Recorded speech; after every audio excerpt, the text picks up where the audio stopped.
Truist Park in Atlanta, Georgia. The New York Mets play the Atlanta Braves. Tonight's first game of the series is presented by Health First. New York Mets baseball on SNY is brought to you by Citi. For each home run at Citi Field, Citi will donate $2,000 to No Kid Hungry.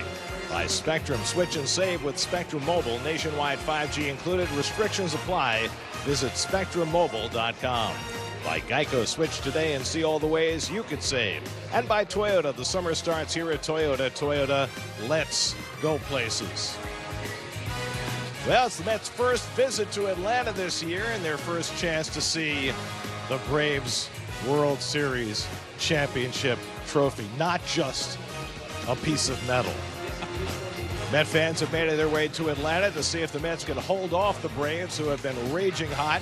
Pete Alonso said he's going back to the home run derby, looking for a third straight win. Francisco Lindor getting ready to dive right into this big rivalry with Buck Showalter. Ron Washington doing his usual infield drills with his charges. Dansby Swanson having himself an all-star year. And, of course, there's the sparkle of Ronald Acuna. And, oh, by the way, a guy being paid by the Mets going to play for the Braves tonight. And a pleasant good evening, everybody, and welcome to Atlanta. Gary Cohen, Keith Hernandez. I'm only going to do this once. Oh, okay. Thank you, Gary. With you from Atlanta as the Mets play a three-game series against the Braves. At the end of May, the Mets had a 10.5-game lead over Atlanta in the National League East, but the Braves have been the hottest thing going. They're now just a game and a half behind as this three-game series commences. Well, they were 10.5 games back on May 1st, caught fire, and have picked up 9 games. It's 1.5 now. You see what they do. Since that period there in that 28-9, they've been hitting home runs, extra base hits. They strike out a lot, but they live and die with the long ball, and Dansby Swanson has turned it on big time. He is having an all-star year. And their pitching's been great. They've got the best ERA since the 1st of June, led by their left-handed ace, Max Fried. He goes tonight against Max Scherzer, who makes his second start coming back from the injured list. Well, last start for Scherzer was a gem up in Cincinnati. No decision, but 6 innings after all that time off, 11 strikeouts, only 2 hits, no runs. This is a big game for Max to pitch today. As for Fried, 2 bad starts to begin the year, and he's been magnificent ever since. Well, after that 0-2 start, he's 9-0 in his last 15 starts with an ERA of 2.15. Big curveball, big cutter, knows how to pitch. Mets, Braves to the max. Starting a big series in Atlanta. All the action coming your way tonight right here on SNY. .com today. By Dunkin' in the heat of the moment. Keep it cool with an ice cold brew. Now $3 for a medium. New York runs on Dunkin'. And by your local Honda dealer. The Mets return home Friday, July 22nd to face the Padres in a 3-game series. Get your tickets today at Mets.com/tickets. Drive around the majors presented by your Tri-State Audi dealers. All-Star reserves announced yesterday. Shohei Ohtani not only elected as the DH, but also selected as a pitcher for the 2nd straight year. The Braves, William, and the Cubs, Wilson Contreras, both will be starting for the National League team. Wilson will catch, William will DH. First brothers to start on the same All-Star team since the Alomar brothers in 1992, and special selections this year by the Commissioner's Office, Albert Pujols and Miguel Cabrera, who might have made it anyway. He's played so well this year. Braves have been rolling 29-8 since the 1st of June. Mets will try and cool them off in Atlanta tonight. First pitch is coming right up.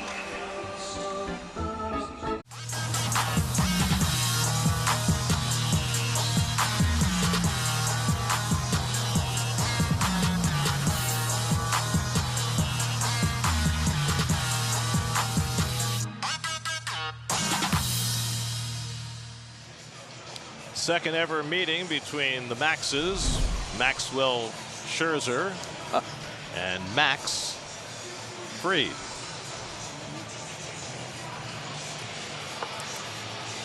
Well, there is Mr. Fried, Maximilian Fried, Gare, to you. That's 18th start. You see his numbers there. He doesn't walk people, throw strikes. 17 strikes in 107 innings. That's outstanding. He is just solid. Big curveball, big cutter. There's your Geico Mets starting lineup. Mets are missing Jeff McNeil, who's on the paternity list. Missing Starling Marte, who's out at least for today with a groin, although he's on the active roster. Absent James McCann, who's on the injured list. So a very different looking lineup, including Travis Jankowski, just activated from the injured list today. Brandon Nimmo leads off. First pitch of the night by Fried is below the knees for ball one, and we're underway. Nimmo trying to snap an 0 for 12 stretch, hitting a .268 on the year. Well, it's all hands on deck for the Mets with the two injuries, as well as McNeil.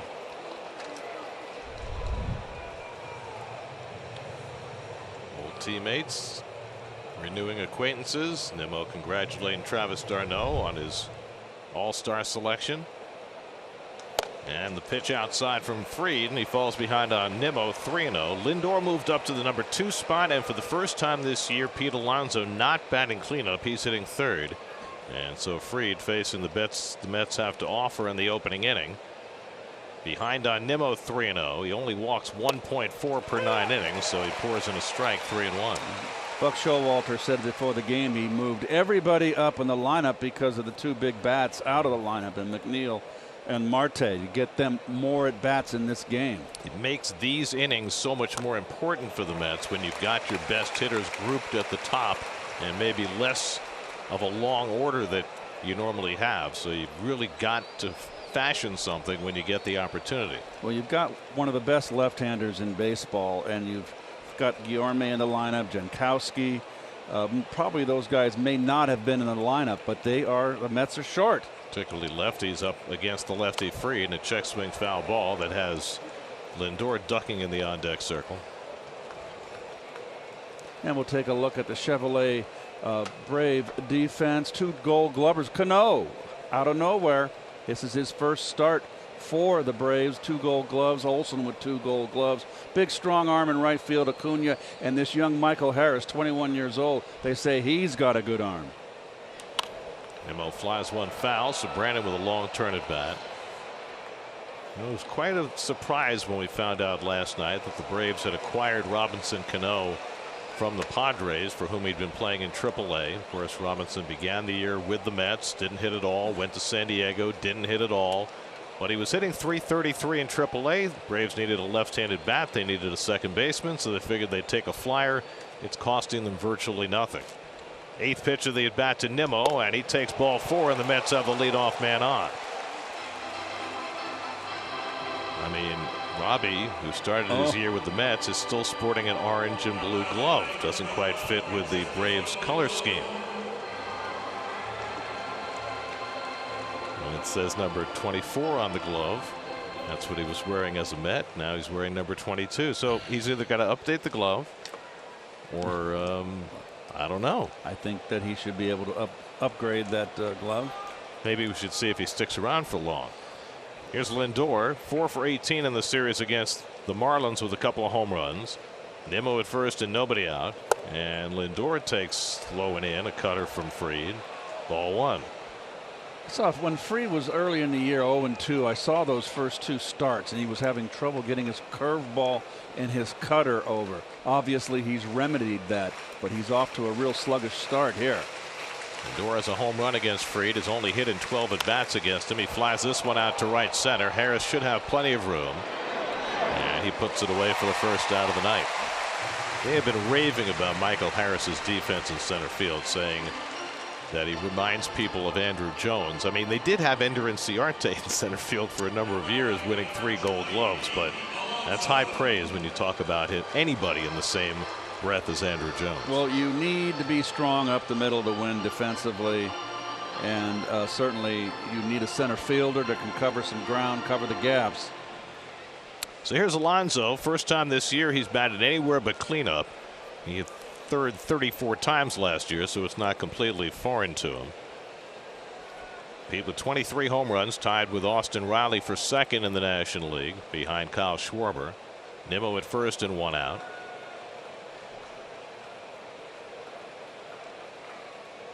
And the curveball from Fried drops in for a strike, 0-1.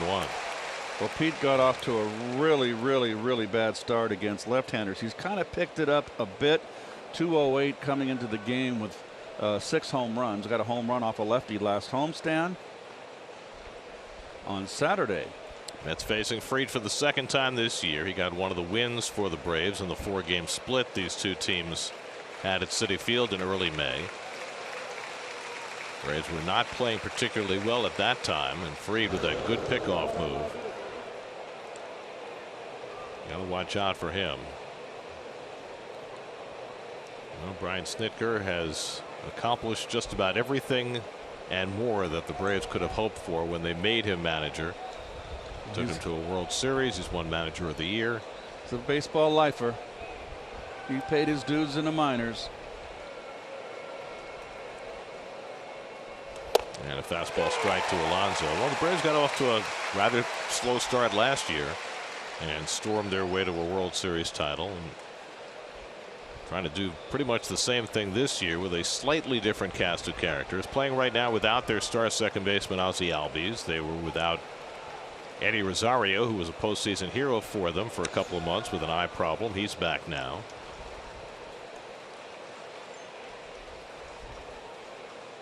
And Alonso fouls one off, but the pitching has really been stellar for Atlanta all year. They're second in the National League in staff ERA, first in strikeouts.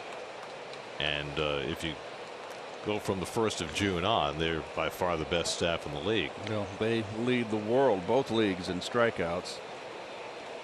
And they don't give up home runs, Gare. They're only giving up 72 home runs, which is 14th in the National League. Given up 72 and hit 133, which leads the league. And Alonso takes a fastball, strike 3 called. He thought it was high, but Chris Siegel, the home plate umpire, punches him out, and that's the second out. Well, what we've seen with left-handers, note he led Pete off with a curveball to get ahead, but then came inside with the fastballs and doubled up on that fastball up and in. I thought it was a strike, Gare, and it was a pitcher's pitch.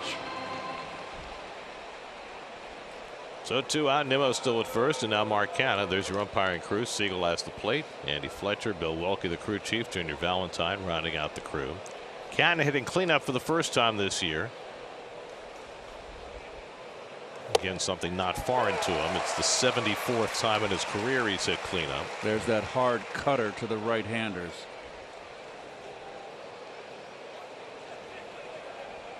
It looks like it didn't take Max Fried long to kind of zero in on the strike zone. Well, Fried, remember, left his last start Wednesday against the Cardinals with a tight glute. That's why he came out after 6 scoreless innings and just 82 pitches. But after a couple of days that seemed to be not an issue anymore, and they scheduled him for this start today on regular rest.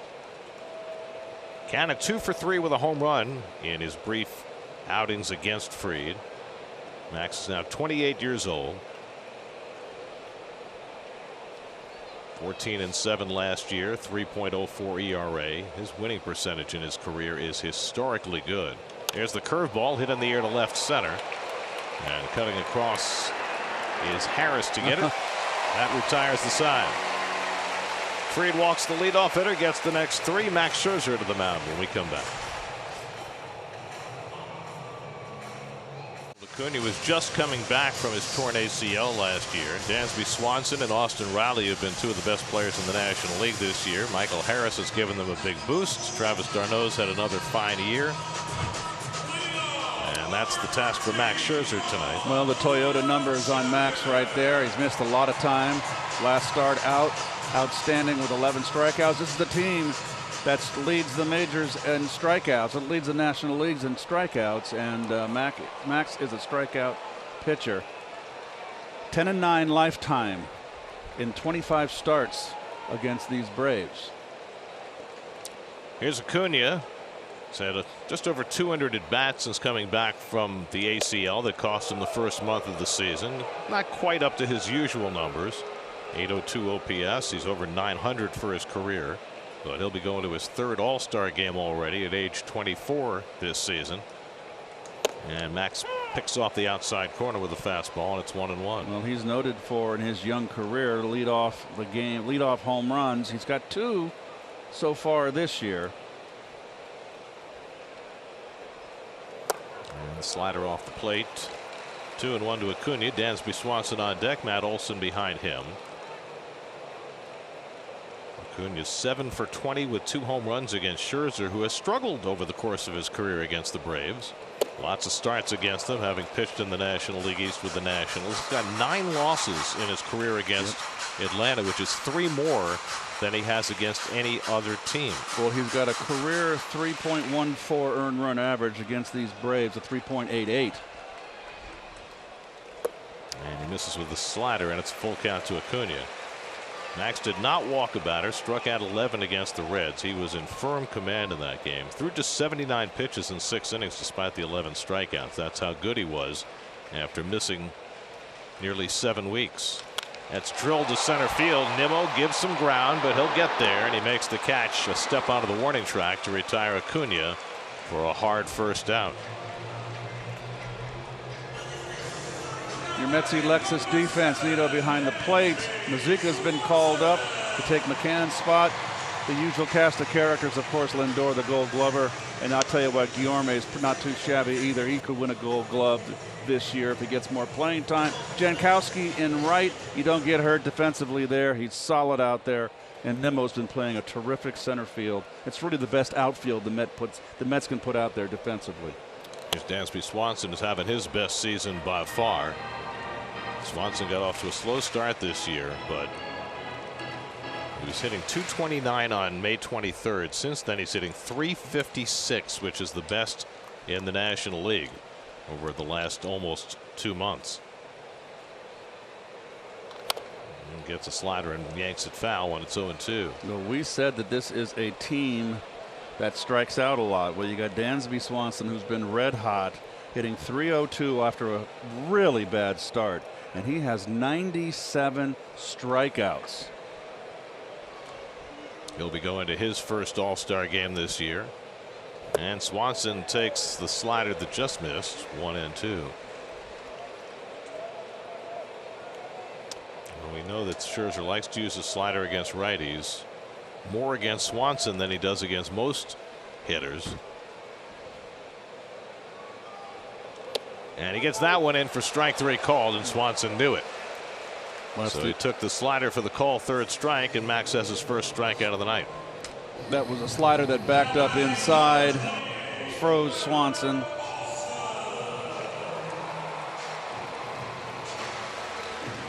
So Scherzer set down the first 2, and now Matt Olson. Olson acquired in a trade from Oakland after Braves couldn't come to terms with Freddie Freeman. And then Olson signed an 8-year contract with the Braves, who were his hometown team. He grew up in Atlanta. Braves love to get those homegrown Georgians. He's got 33 doubles this year that leads the majors, 46 extra base hits. I mean, 33 doubles is a good changeup by Scherzer, and it's 0-2. I mean, the record for doubles in a season is 67, and I think 60 has only been accomplished maybe 5 times, and he's on pace for 60 doubles this year. I wonder if Joe Medwick is the one that holds that, or held the lead when he had that Triple Crown year. Here's a swing and a miss, and Scherzer blows a fastball by Olson, and Scherzer makes quick work of the Braves in the first. Couple of strikeouts for Max. No score after 1.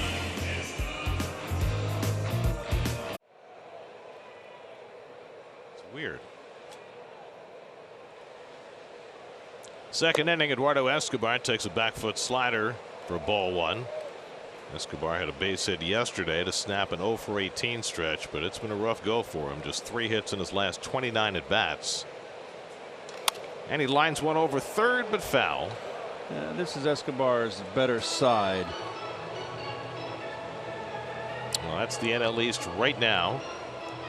At the end of May, the Mets were 10.5 in front. This is the smallest the lead has been since the 16th of April. And it really hasn't been the Mets, it's been the Braves. Exactly. 29-8, including a 14-game winning streak to get that stretch started in early June. Escobar takes a fastball out of the strike zone. It's 2-1. Luis Guillorme on deck, then J.D. Davis with this patchwork Mets lineup. McNeil is expected to be back with the Mets when they get to Chicago on Thursday, so he'll likely miss this entire series. Popped it up into shallow left field, and Riley will call for it and put it away. 1 out.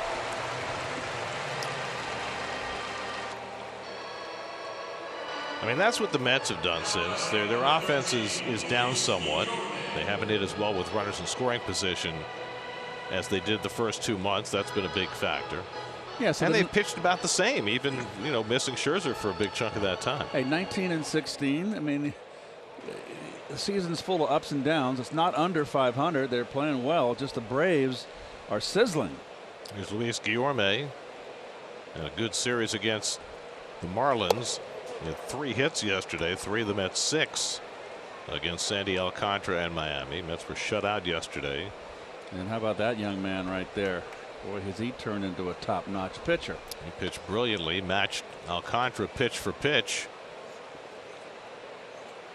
That's stroked down the left field line by Guillorme. That's a fair ball, bouncing off the sidewall, and Guillorme will get 2 bases. It was touched by a fan, out of play, so it's a fan interference double for Luis Guillorme. Well, that's one thing that Luis does well. When he hits the ball, hits it where it's pitched. He's primarily an opposite field hitter, and he has that ability on a pitch above the belt to stay on top and hit a line drive instead of just a lazy a looping fly ball. So that's the first hit of the game for either side. Guillorme's 8th double of the year, and the Mets have a runner in scoring position with 1 out for J.D. Davis. J.D.'s seen plenty of Fried, 4 hits and 20 career at bats against him. And the first pitch curveball stays outside for ball 1.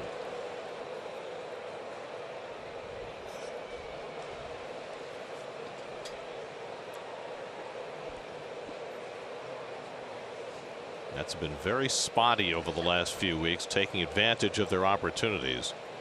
And against a quality pitcher like this, you got to get him while you can.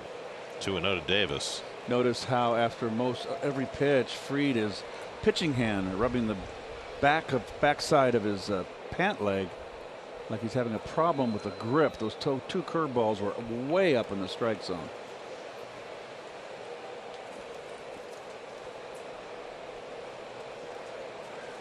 You got Jankowski in the 8th spot, who hasn't had a big league at bat in a month and a half, and a left-hand hitter. So Fried being careful to Davis with 2 straight curveballs. Now he attacks him with a fastball, and JD fouls it back.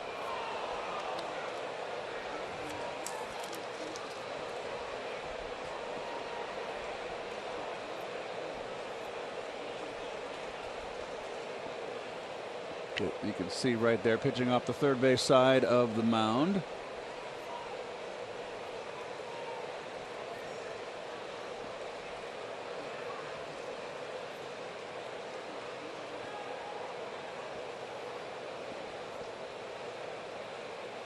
Two and 1 to Davis, and JD takes it low, and now it's 3-1. Well, you remember behind JD is going to be Jankowski, left-hand hitter, hasn't had much playing time, just coming off the IL, ready to play for his first start, and Nido, the bottom half of the order. So I'd have to say that Max Fried is going to be very careful with JD this entire game.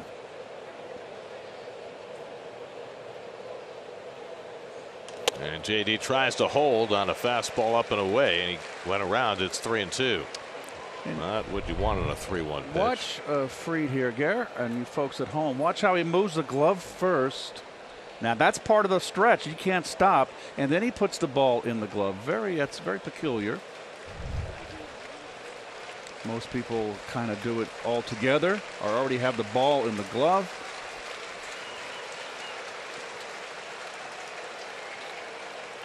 Three-2 coming, and JD fouls it off. Well, as long as you do the same thing every time, right, and the umpires get accustomed to that. But if they weren't expecting you to move the glove and you did that, some umpires might be ready to call a ball. Right, and once you start moving that glove, you better continue, because that would be a balk. And you see the gold label there? He's a 2-time gold glover. Yes, he is. Good catch, Keith. I slipped up on the defense. He has won the gold glove the last 2 years in the National League. Yorme at second and 1 out, 3-2 to Davis. And JD goes down on the high cutter. Big strikeout for Fried for the second out. That had a lot of plate and up in the strike zone, where JD is not his strength.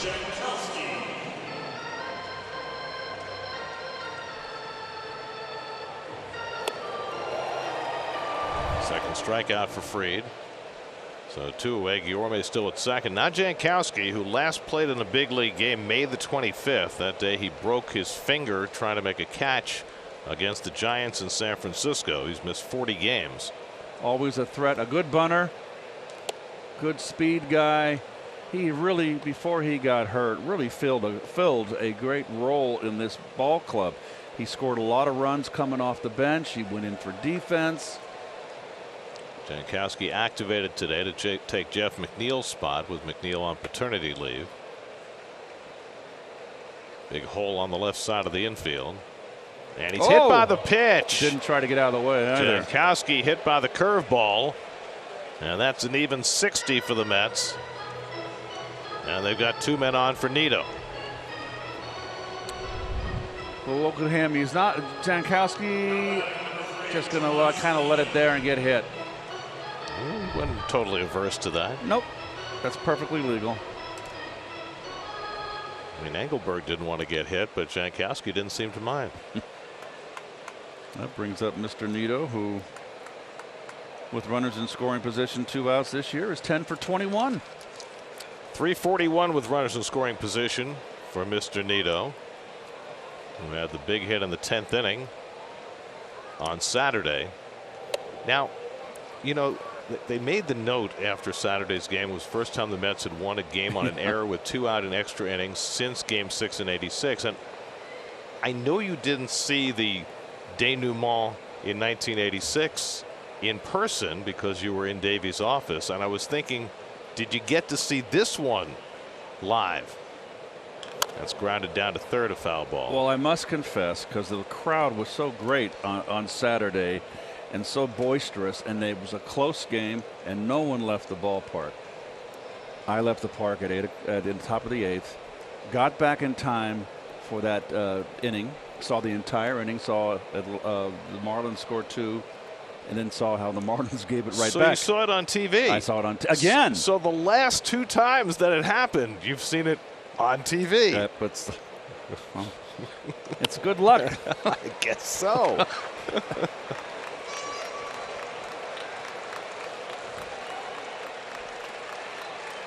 I mean, are you still on a high, or have you come back to earth yet? I'm a little tired and worn out, to be honest with you, and I'm glad to be back in the booth. And I've been this day in the calendar has been marked off for me. I've been so looking forward to this series.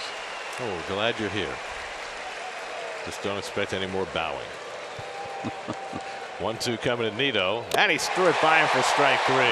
So Fried blew away Davis and Nido with fastballs to get himself through some trouble in the second. No score.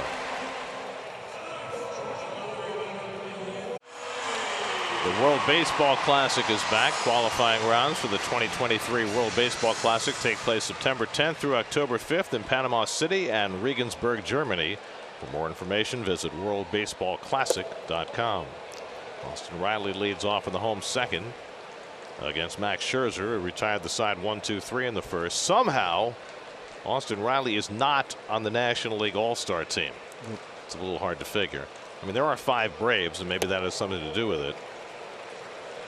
Riley with 23 home runs, 56 RBIs, 21 doubles. He's 3rd in the league in slugging percentage. Just having himself a phenomenal year, and he's been red hot lately. And a big day yesterday against the Nationals. Fouls back a fastball. He hit the game-tying home run in the 8th inning. I saw the game winner, up and in fastball, Gary. Look how quick he is inside. That was in the 12th. And that won the ball game right there. He has turned into a fine player. He still strikes out a lot, as a lot of these Braves do. Brian Snitker makes no bones about it. He says, this is what we do. We hit home runs. We strike out a lot. We make no excuses for it. And he said, I'm all in as long as we keep winning. 1st in home runs, 1st in strikeouts. as an offense. And Riley gets under this one to left field. This should be playable for Canha. Well, he just missed that one. He hit that a mile high, but it stays in the ballpark, and that's the first out. See, this is what the Braves are all about, right? They're great against the fastball, not so great against secondary pitches, but they chase a lot. They swing early in the count, and they hit the ball in the air. That's what they do. Well, that's why they are leading the National League in home runs and strikeouts, head and shoulders above everybody else. Number one in slugging, of course. They hit a lot of extra base hits. They're first in doubles in the National League. Here's Marcell Ozuna, who's the DH. He has 2 home runs in his career against Scherzer. And Max fires a slider in for a strike, 0-1. The 227 batting average is down for Marcell, but the 17 home runs. Well, remember, he missed most of last year under suspension and because of an injury, did not play in the postseason. You know, it's interesting to look at this Braves lineup today. You got Acuna, who didn't play in the postseason, Olson, who wasn't with them last year, Ozuna, who didn't play in the postseason, Harris, who was a rookie, wasn't with them last year, and Cano. So it's a very different team than the one that clinched the World Series last year. And the curveball misses outside, 1-2 to Ozuna. I mean, Rosario is just back after missing a couple of months with eye surgery. He's on deck. He was a huge piece for them. And don't remember, the Braves made those big moves in the second half of the season that really pushed them to the division title and the World Championship. Right, and Soler is gone, and Peterson is gone. Rosario's still here, but he's barely played because of the eye problem. So those are the guys they picked up. And Freddie Freeman's gone, and right. They replaced him with Matt Olson from the Oakland A's.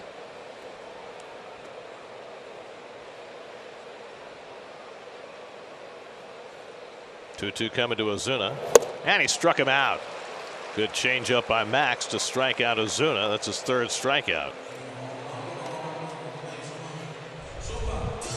Well, there's your grip right there, Gare. That old circle change, and you can see how he turns it over to get it to sink.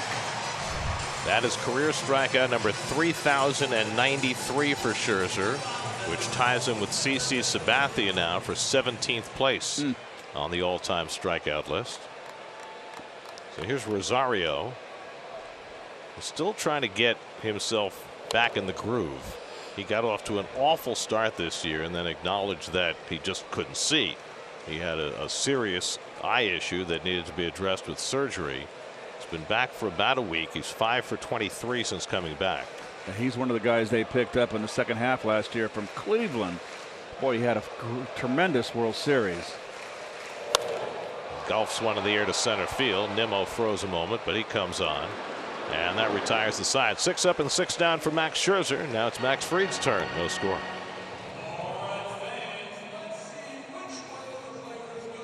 First 25,000 fans in attendance will go home with a Gil Hodges Hall of Fame bobblehead. Secure your seat today at Mets.com/tickets. Tomorrow night, David Peterson goes for the Mets against the fireballing right-hander Spencer Strider. Chris Bassett Wednesday afternoon against the veteran Charlie Morton. Those are your city probables for the remainder of this series. Interesting. The 2 starters, Peterson and Strider, complete opposite. Morton and Bassett, very similar style. Brandon Nimmo up for the second time. Drew a leadoff walk in the first inning and was stranded. Mets have had base runners in each of the first 2 innings. Fried has not been 100% his sharpest yet, but Mets have been unable to take advantage so far. Lindor and Alonso to follow. And there's a good changeup by Fried to get ahead on Nimmo. 0-2.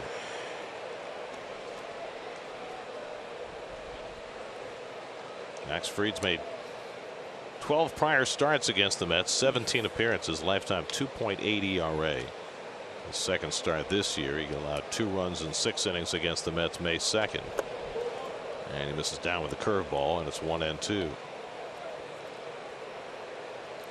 This is where Brandon becomes a tough out, like a lot of hitters in this lineup. Canha is that way.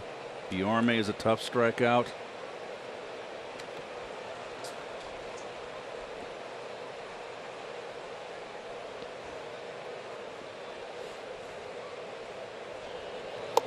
And Nimmo takes the fastball just off the plate.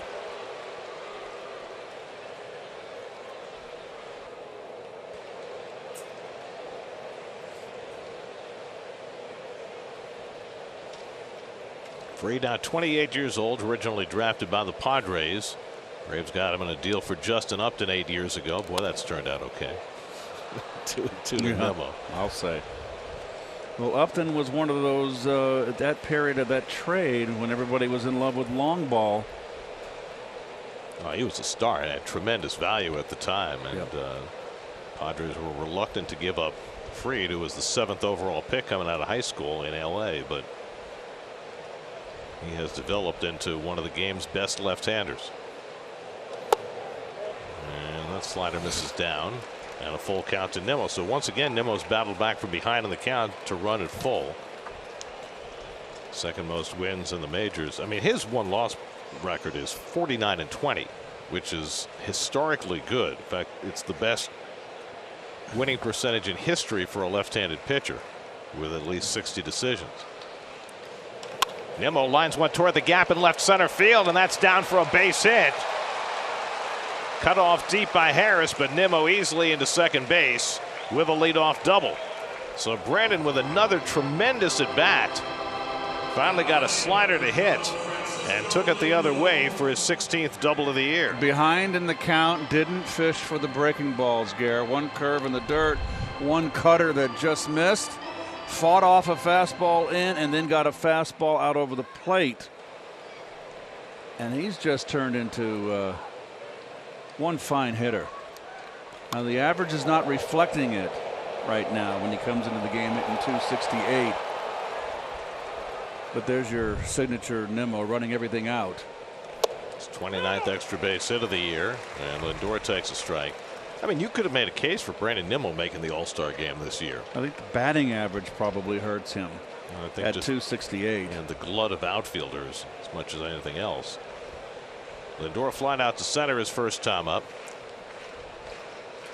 So here's another one of those spots. You've got your big hitters up in a depleted batting order. You got a leadoff double. You've got to find a way to get Nimmo around.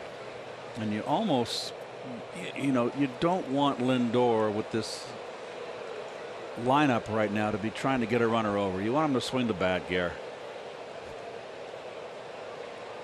But wouldn't you love for his approach to be right field, just to be able to but at minimum move him? I know, but you got your two power hitters here.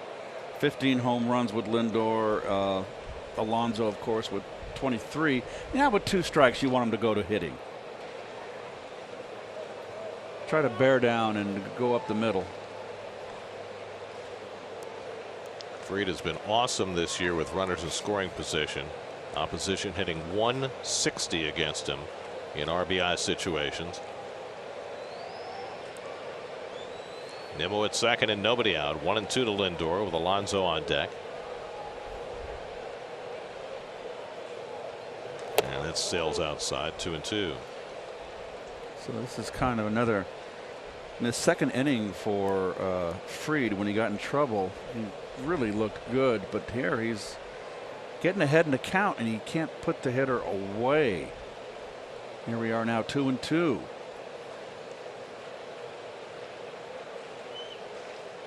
And the curveball fouled off. Fried is not strictly a strikeout pitcher by today's standards. He averages less than a strikeout per inning, 8.4 strikeouts per 9. But like the guy the Mets saw yesterday, what he is a workhorse. I mean, Alcantara leads the league in innings. Fried is third. He's already worked 107 innings this year. And he's a stream bean too. He's 6'4", 190 pounds.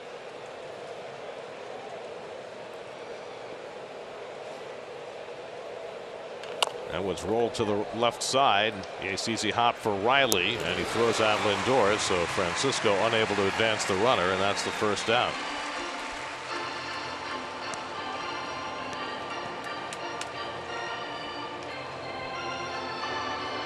So Nimmo talking things over with his former teammate Cano.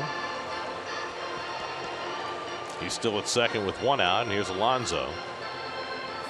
One thing about Robbie Cano, you can think whatever you want about him because of his lack of production, because of his PED suspension.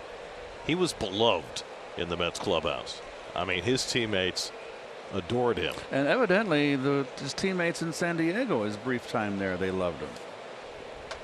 Alonso took a call, third strike, his first time up. And the curveball pulled over the bag, past Riley and down the line. Nimmo around third. He'll come in to score the first run of the game. Alonso to second. Rosario's throw is too late. Pete Alonso got it past Riley for an RBI double, and the Mets lead it 1-0. RBI number 71 for Alonso. 3 shy of David Wright's club record for RBIs before the All-Star break. Off the line, Riley plays a good third base, just out of his reach. Actually, I think he got a piece of that ball, Keith. Yeah, I think that on that Saturday game, Don Mattingly would have loved to have seen that from his third baseman. I think Brian Anderson would have loved to have seen that from Brian Anderson, too. He was kicking himself after that game. So the Mets scratch first. Doubles by Nimmo and Alonso bring home the game's first run. And here's Canha. Yeah, he takes a cutter inside for ball 1. Canha flied out to center his first time up. 51 pitches, Gary. Making him, making him work deep into counts. He gets ahead, and the Mets have that ability to advance the count.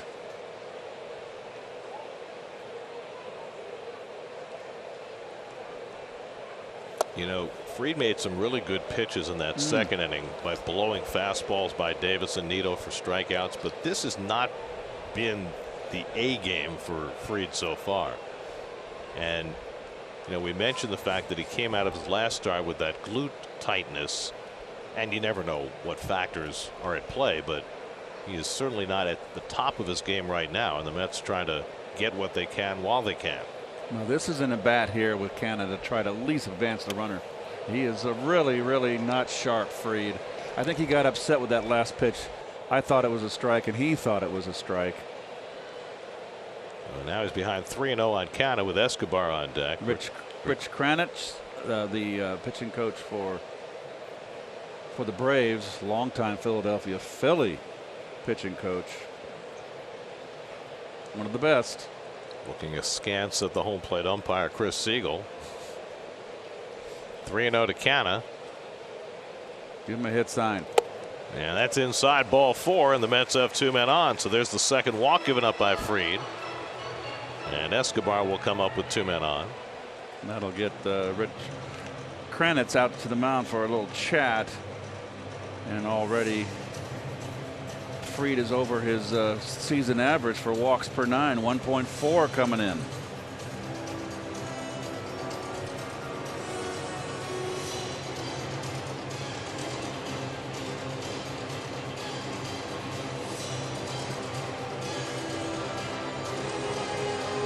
Well, time of possession is very much in the Mets' favor.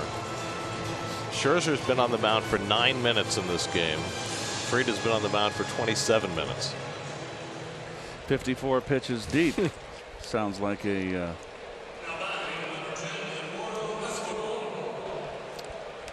well, Escobar, who has been searching for the big hit with runners in scoring position, has a chance for one here.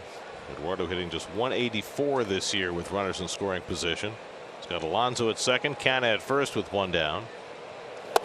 And he takes that first pitch cutter for a strike, 0-1. And that was the pitch that he was called a ball to Alonso. I'm sorry, Canha earlier.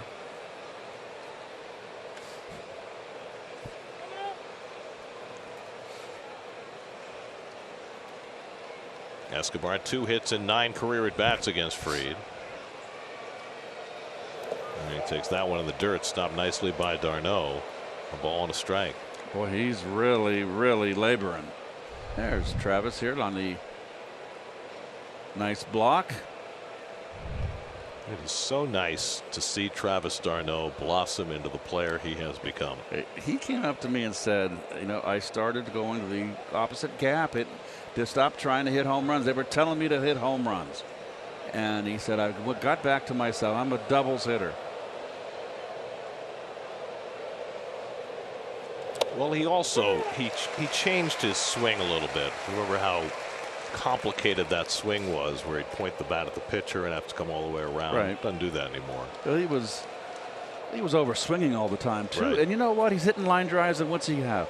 11 home runs, Gary. So you know, on a pace for, if he gets hot in the second half, he can hit 20 home runs. And he stayed healthy. 1-2 coming, and Escobar just got a piece of that.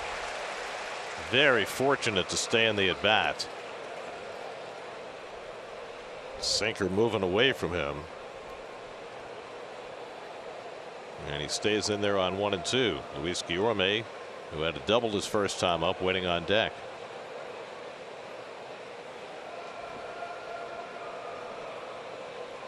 '23rd pitch of the inning coming from Fried.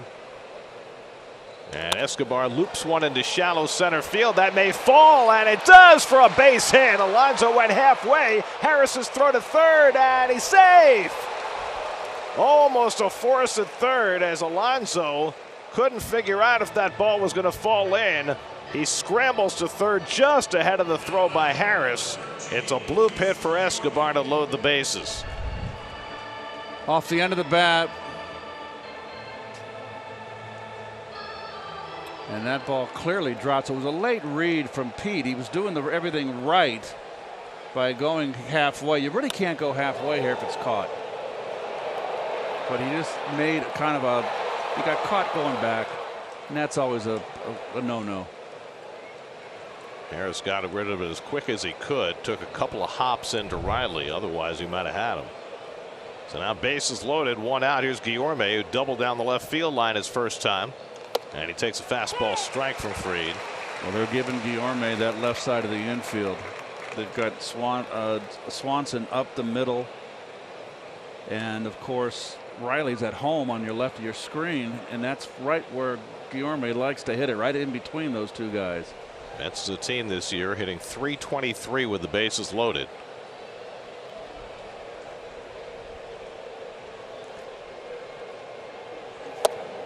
And that sinker misses. A ball and a strike. This is the bloop here. That's Canna's read is he has to watch the runner in front of him too. I mean, obviously Got to go anyway. Yep, you got to go anyway is right. That's a force. So I think Pete made the mistake of looking up in the air too late to see where that ball was. Guillorme dribbles one foul, and it's 1-2. Nonetheless, he got there, so that's all that matters. Got to watch out for the wild pitch here if you're Alonso. Fried throws a lot of breaking stuff that bounces. He's had 7 wild pitches already this year. Not a lot of room behind home plate, so you got to read it well. Alonso at third, Canna at second, Escobar at first with one out. A run already home for the Mets here in the third. And Guillorme hits one toward the middle of the diamond on the backhand. Cano flips it to Swanson on the first. Not in time, and the run comes home. Very close play at first. Matt Olson wants the Braves dugout to check it. Cano with the glove flip. And Guillorme just able to beat Swanson's relay. 2-0 New York unless they overturn it. And the Braves look like they're going to challenge the call.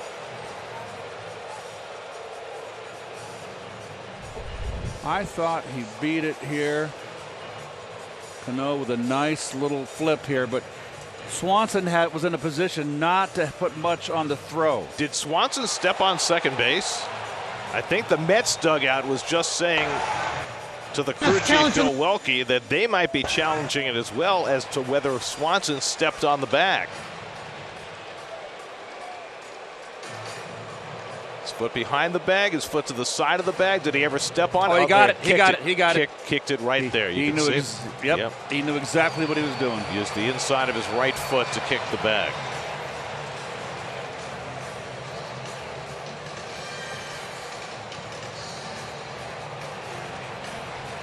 That is, oh boy, Gary, I don't know. It's close. You have to see where the ball went into the glove, right, since it took a hop into Olson. When did it actually enter and touch leather in the back of the mitt? Laz Diaz and Bill Miller are the crew chiefs in the replay center. Let's see from this angle if we can tell any better. I think he's safe, Keith. I think he's a tie base. Oh, Gary, I think he's out with that one. I don't know if there's enough to overturn it, though. We'll see. It could go either way. And here we go. After review, the call stands. So not enough evidence to overturn it. That's why they say stands rather than confirmed. And it's 2-0 New York. So almost a real fine double play. So give an RBI to Guillorme. So Cano, first chance he handles as a Brave, and he nearly turns a gem of a double play. But Guillorme just able to beat the throw at first base. So the Mets have 2 runs home here in the third. And now J.D. Davis with runners at the corners and 2 down. You know, Swanson got caught off balance because he was playing up the middle, Gare. So his angle coming to the bag is kind of from center field. Instead of he's playing where he's positioned now, he's coming at an angle going towards the right field corner. He's in a stronger position to get that throw and make a stronger throw to first base. J.D. turns away from an inside fastball. You follow me what I'm saying? Oh, absolutely. And it's one of the problems, you know, turning plays out of the shift. You have different angles that you're not necessarily accustomed to that you have to contend with, and it affects the way you try to turn double plays. Davis struck out on a high fastball his first time. He pops this one up behind first base. Olsen going back into foul territory and puts it away to retire the side. But the Mets cash a couple. Alonso an RBI double. 2-0 New York.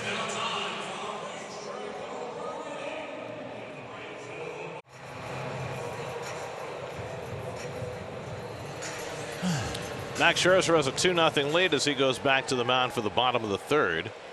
He's retired all 6 to face him. He faces Travis d'Arnaud starting the home third and gets Slider in for a strike, 0-1. Travis going to the All-Star game for the first time, and he has destroyed the Mets when he's had the opportunity since he left. He cues that one foul when it's 0-2. 385 average against the Mets with 3 home runs in just 39 at bats. Let's let him go basically for nothing after he came back from Tommy John surgery and played a handful of games, and he has turned into a star. And he takes a slider for a call, third strike. So Scherzer makes quick work of d'Arnaud. 7 up and 7 down for Max with 4 strikeouts. So it's interesting. Max is doubly tough on right-handers. He's got that big slider, great command. Now our first look at the youngest player in the major leagues, Michael Harris. 21 years old, another Georgia native from DeKalb. 3rd round pick in 2019. He was hitting .305 when he got called up. And he got called up the last week in May, right before the Braves went on the incredible hot streak that has gotten them to this point. Yeah, and what did he do when he came up? He was a National League Rookie of the Month, hitting .347 the month of June. Scherzer throws a fastball by him, and it's 1-1. Harris hitting an even .300, 7 home runs, 24 driven in just 150 at bats. He's fast. He's played a good center field. Another guy with his hands out over the plate, like I had them, and like Matt Olson has his hands. Interesting. He's wearing batting gloves, though, Keith. He could never be you. And the curveball misses badly, 2-1. Well, now with Rosario back from the eye surgery, the Braves have a glut of outfielders. Adam Duvall sitting on the bench now. He just got back from paternity leave. Foul back, 2-2. So what will basically happen, it looks like, is, you know, Acuna and Harris are going to play most days, and then they'll platoon Rosario and Duvall in left field. And then Ozuna left as the DH. Yeah, Duvall is not hitting for average this year, but hitting with power. 10 home runs. Good cutter by Scherzer, and Harris fortunate to get a piece of that. 2-2. Robinson Cano batting ninth in the order on deck. This is the first time Harris has hit eighth. He's been batting ninth through almost all of this hot streak, and they've loved what they get with that, with Harris and Acuna kind of as a double leadoff hitter. This is popped up, should stay in play for Escobar in foul ground. And Harris retired 2 out. So Scherzer just keeps cruising along. 6 scoreless innings against the Reds, and he's retired the first 8 today. And now Cano getting a pat on the back from Tomas Nido.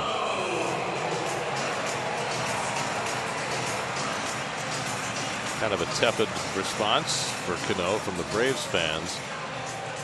I think it's just coincidence that Cano happened to arrive with the Braves today, but it is kind of interesting, isn't it? I mean, the Mets are paying the vast majority of Robbie's salary, and the Braves are paying a pittance, and here is Cano competing for the Braves in important games against the Mets. Cano had 74 at bats between the Mets and Padres, hit just 149, but he was hitting .333 in AAA, and Braves figured they'd take a flyer on him. That's hit on the ground sharply. Guillorme can't flag it down. Cano is the first Atlanta base runner. Well, you knew that was going to happen, right? It's a play that Guillorme often makes, but it's got to be a base hit for Cano, I'm sure. Oh, that's a base hit.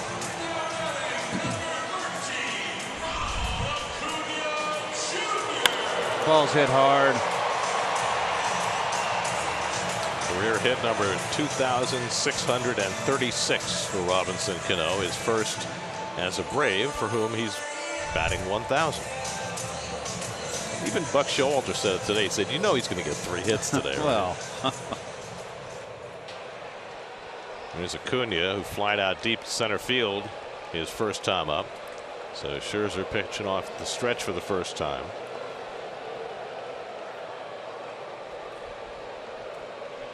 Cano had been 0 for his last 23 in the big leagues before that base hit.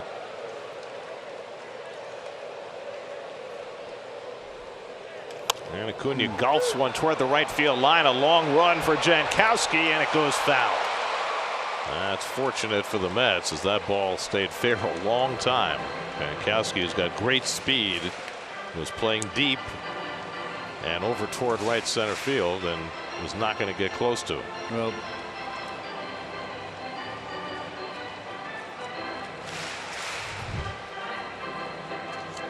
You know, Max Scherzer, 3 Cy Young awards, 2 no-hitters, one of those against the Mets. Brought here for his pedigree, the largest annual average value of any contract in Major League history.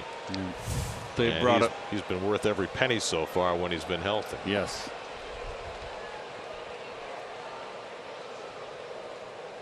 And he was very judicious about coming back. Didn't try to rush it. Even understands now, he said in his first start against the Reds, he didn't grunt at all. He said, eventually I'll grunt again. In other words, put that little extra something. Of course. But for right now, he's being smart. Does not want to get hurt again. Speaking of which, Jacob deGrom's next rehab start has been moved to Thursday. He's going to pitch for Syracuse. That'll be his third rehab start, but his first above Single-A. And then he'll probably, if all goes well, he'll probably throw a simulated game during the All-Star break, and then maybe we'll be good to go. 1-1 to Acuna. And he swings and misses at a slider, and it's 1-2. So the prospect of having a healthy Scherzer and a healthy deGrom is still on the horizon, but we're getting there. It'd be a very welcomed addition to this ball club. Scherzer's had a good slider tonight. See if he goes back to it again against Acuna.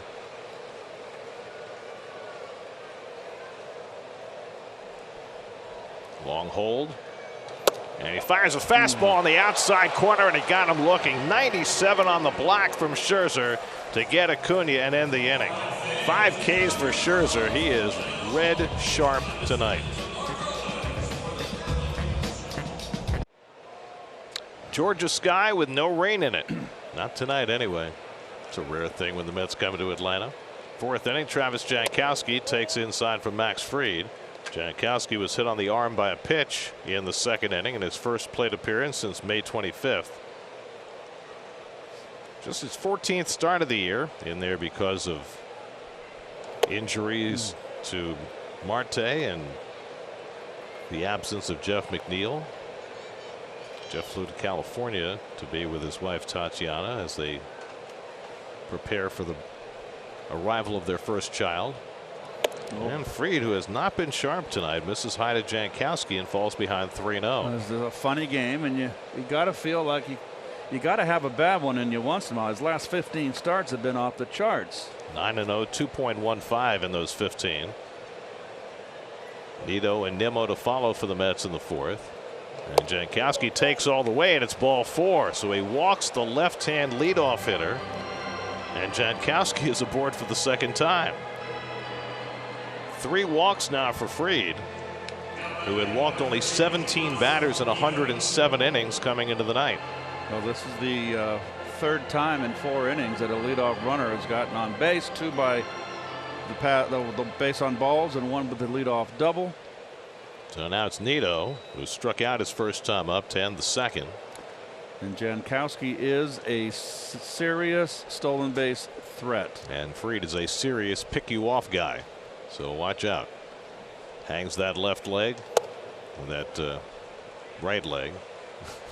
Can't hang your left leg if you're a left-hander. That would be a little. I'd like to see that. Would be very awkward.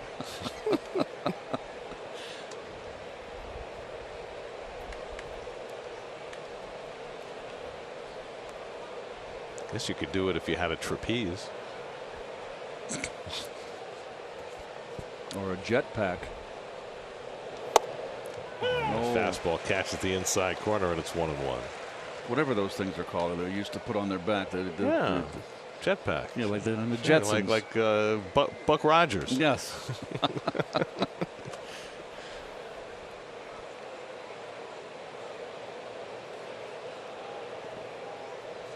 Jankowski not getting a very big lead against Fried. And Nido fouls it off, and it's 1-2. Mets have thrived against the East this year. They're 26-11 against their own division. 2-2 against the Braves, winning records against everybody else. They've dominated. And the bottom note is the biggest. I mean, including tonight, the Mets have 76 games remaining. 15 of the 76, nearly 20% of their remaining games, are against the Braves. Which is going to make for a lot of excitement. If the race stays close, yeah.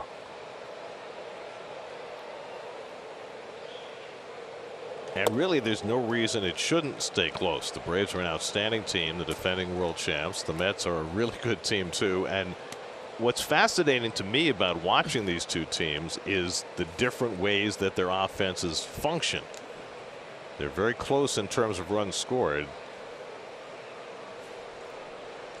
Mets are third in the league. The Braves are second in runs scored, but they've come about it in very different fashions. That's drilled to center field, but Harris moves over in front of it and makes the catch. A bullet off the bat of Nido for the first out.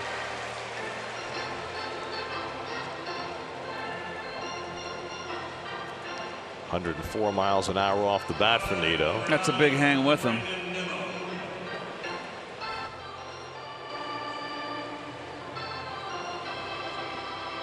So 1 out and 1 on. Now Nimmo, who's been on base twice, after going hitless in his last 12 at bats of the series against the Marlins. He walked in the first today and then doubled to left center and scored the first run in this game.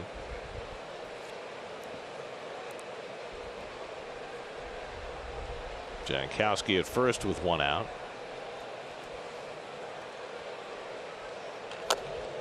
And Nimmo fouls that sinker into the ground. 0-1.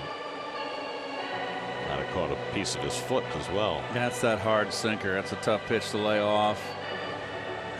It's a tough pitch to square up. Full house tonight. This is going to be the 23rd sellout in 49 home dates for the Braves. Win a World Series. Yep. And you thrive at the box office the next year. 1970 and 1987 were big attendance years for the Mets. Another sinker. It's fouled off, and it's 0-2. They've wanted to pitch Brandon inside this entire game. They've thrown some breaking balls because you just can't live in there. But that's where they want to attack him and go after him. He just hasn't. I should never use a pronoun. Fried hasn't been able to execute the pitch. Well, you can always use a pronoun on a second reference if you're talking about the same person. Don't get complicated.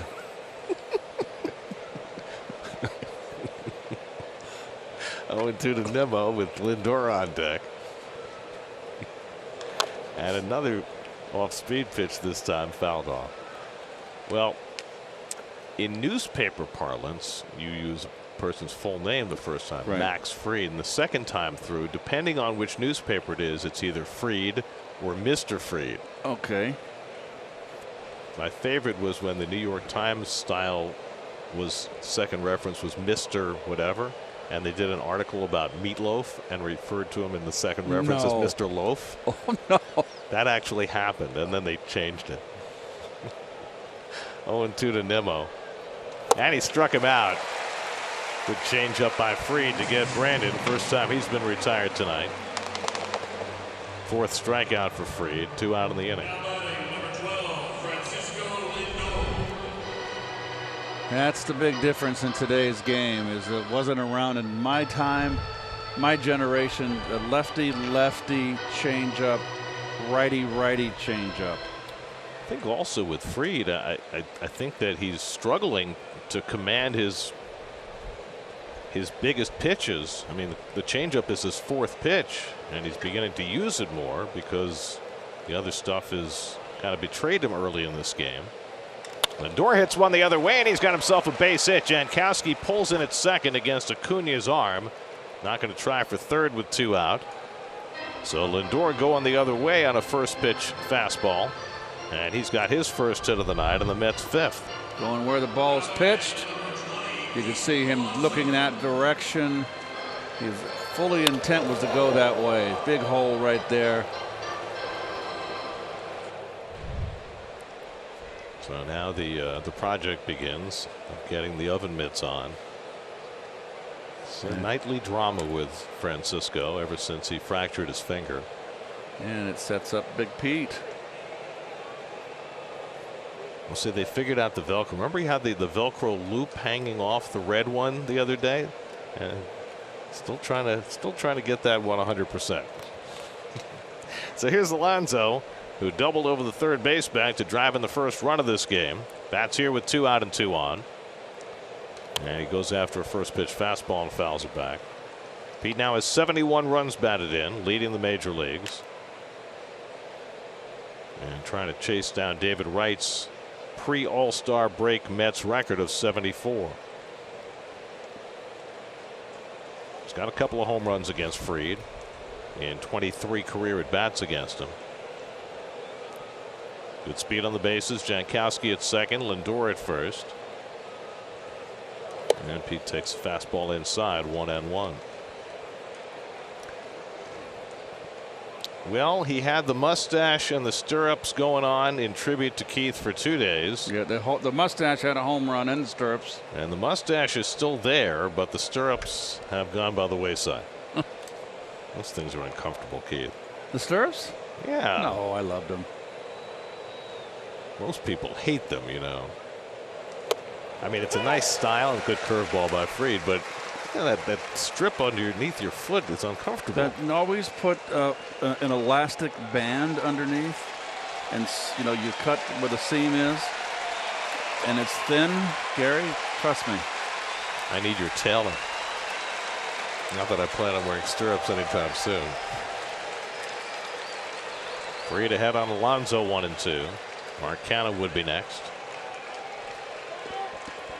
Well, he's going to go back inside. I mean, they're trying. They have to. You have to, particularly a left-hander. You have to make Pete aware of the inside corner. You let him lean on that plate, get the ball out over the plate. He'll put a whooping on you.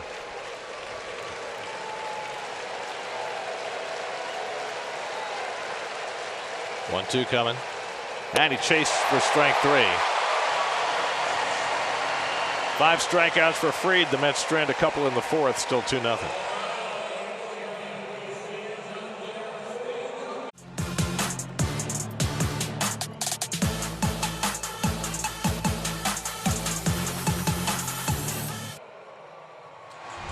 Some of the faces of the game, but it always comes back to that face, doesn't it?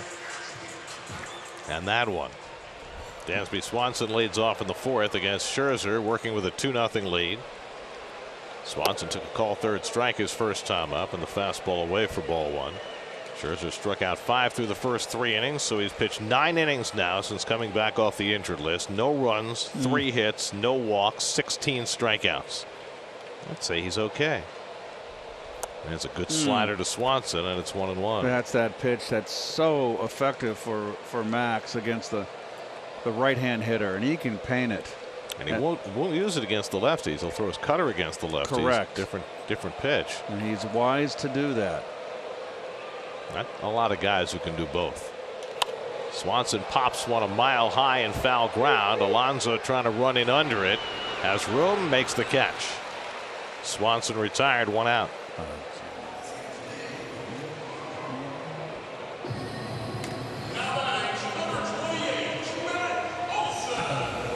You know, you wonder at the end of the day, when we get to September or possibly October, will the time that Scherzer missed, the time that DeGrom missed, work in their favor in terms of them having more left in the tank at the end of the season? I would think so, Gary. Matt Olson takes curveball outside for ball 1. And Max is going to be 38 at the end of the month.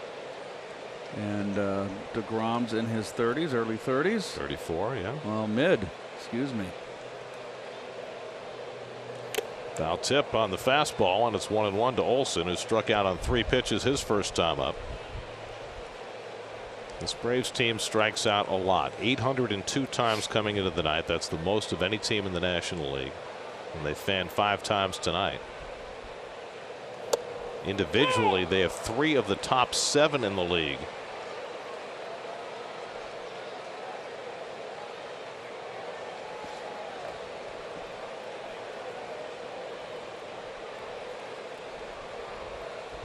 One-two coming, and he struck him out. Went with the cutter, and he gets Olson for his 6th strikeout.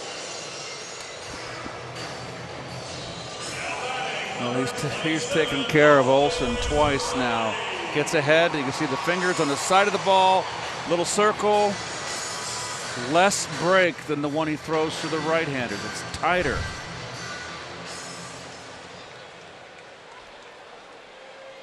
So 2 out and nobody on. Now Austin Riley, who flied out to left his first time up. And he takes a fastball in the corner for a strike. It's one thing with Max that he has great command of all of his pitches, but he can throw that fastball in the outside corner as well. The pitch he threw to Acuna to strike him out the last inning. I mean, that was just a thing of beauty where Acuna was looking for a slider and got a fastball in the outside corner to catch him looking. Yep. That's why he's going to the Hall of Fame. He's got a couple more years. I mean, I don't know how many more years he's got. He's in such great shape. Well, he's got this year and 2 more on his Mets contract. They'll take that. Swing and a miss. High fastball, and it's 1-2 to Riley. By the way, Max needs only 5 more wins to get to 200 for his career, which would be a fantastic milestone in this day and age. Absolutely. 195 wins and only 98 losses. 1-2 coming, and it's grounded foul.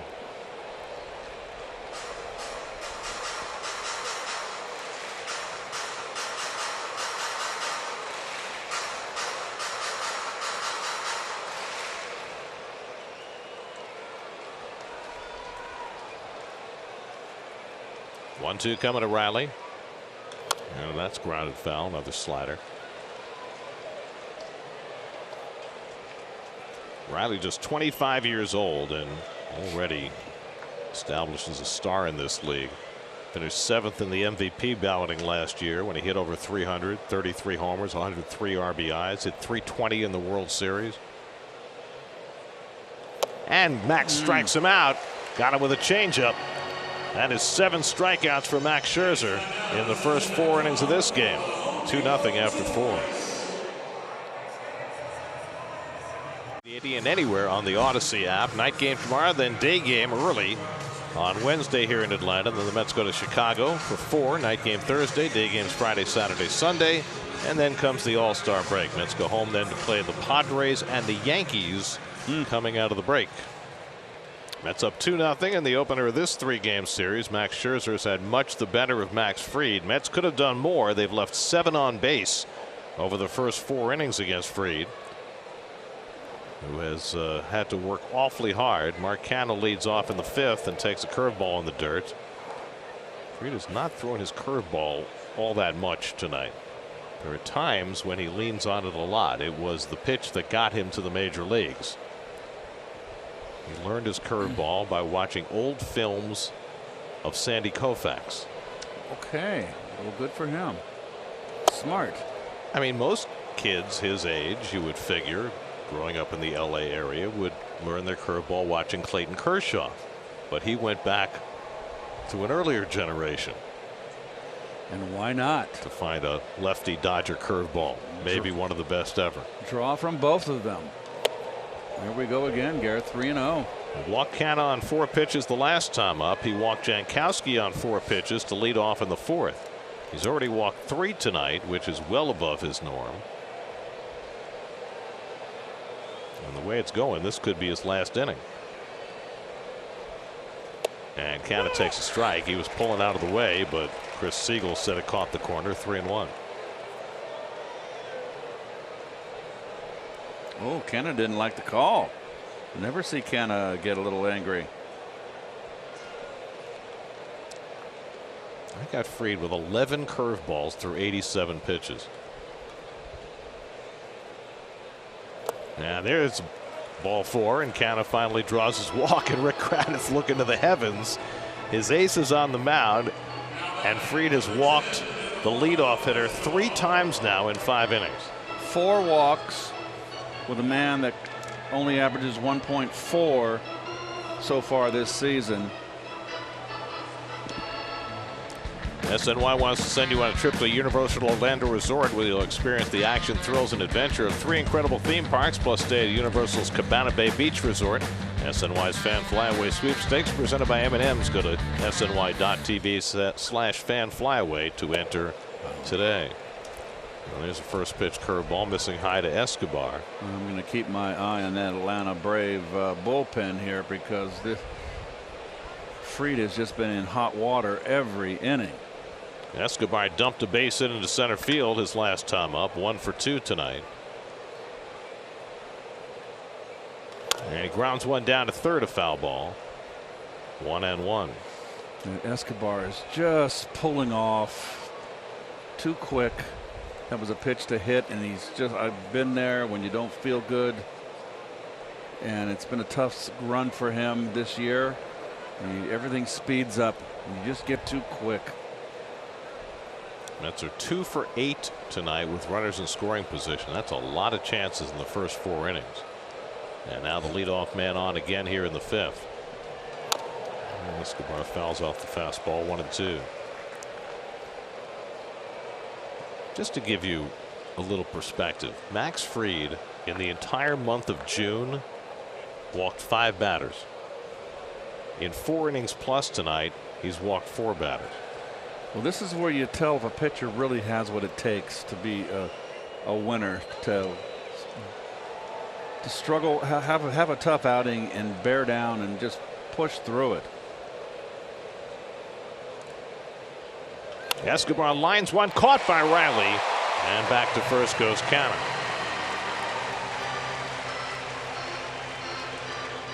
Mets have hit a couple of balls down that line, but Riley was there to snag that one.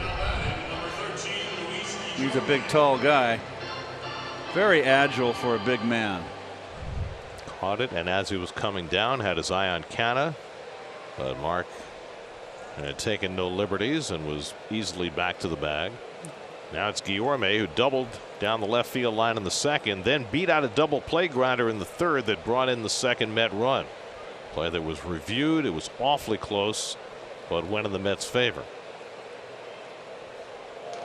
And Guillorme takes a cutter off the plate for ball 1. Boy, you can just see the expression on Fried's face when he misses badly with that slider. He's frustrated. He can't find it.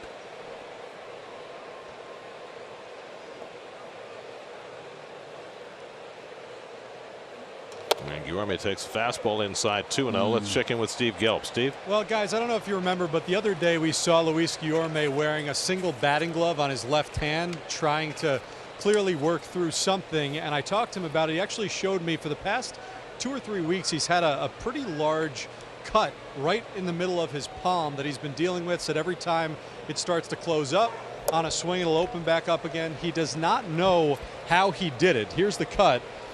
And it looks, kind of minor, but Keith, you would understand it's right on the top hand. It's right where he would, be swinging. And he said it's been a bit of a bother, but I asked him today because he's looked a little bit better the last couple of days up at the plate, how his hand's doing. He said, that's still attached. Yeah, that's typical Luis. That's all you can ask, right? There's ball 4 and yet another walk issued by Max Fried. And now there's some stirring around in that Atlanta bullpen. Fried has walked 2 more here in the 5th, bracketing a line drive out. That is 5 walks for Max Fried. And that gets the bullpen cranking. By the way, guys, can you put me on camera for 1 more second? Because that was my first hit of the game, and I feel badly that I didn't do this. Hello, Gary and Mr. Hernandez. Hello. Oh, Steve, you can sit down now. Thank you, sire. That's two bows. Second one not so good. Here's J.D. Davis who takes a strike. It's like Curb Your Enthusiasm. Larry, rates the bow. Right. Can't quite use all the terminology here, but you know what I'm talking about. This is not, well, this is cable TV. It's still a family show. J.D. Davis is struck out and fouled out. Mets with another chance with a runner in scoring position. And J.D. takes a curveball in the dirt. 1 ball, 1 strike. Well, we have seen a lot of Max Fried over the last 5 years. I don't think we've ever seen him struggle with his control like this. And again, he came out of his last start because of a physical problem, not related to his arm, but relating to his leg, and who knows if that's thrown him off kilter at all. But the Mets have not been able to take full advantage, at least not yet. And that's floated right to the second baseman, but it skips on Cano. He gets the out, and now he's got the runner hung between second and third, and that's going to be a double play. Side retired. Cano had it skip off his glove, but he was standing right on the bag when it came back to him. That retired Guillorme, and then Canha tagged out on the rundown.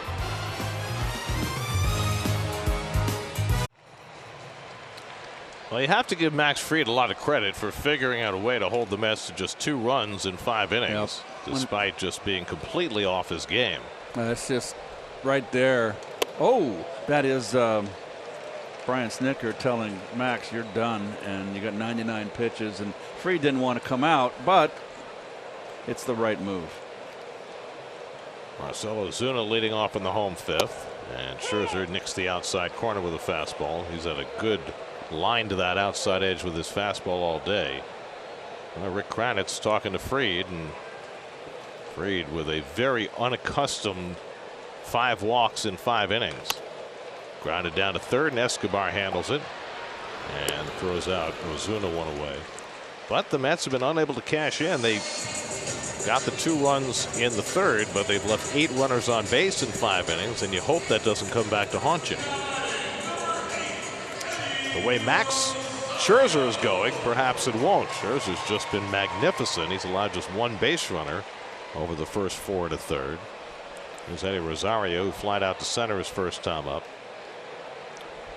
Rosario, last year's National League Championship Series MVP. He hit .560 in that LCS against the Dodgers. And he takes a curveball for a strike, 0-1. So Max starting to mix in that first pitch curveball.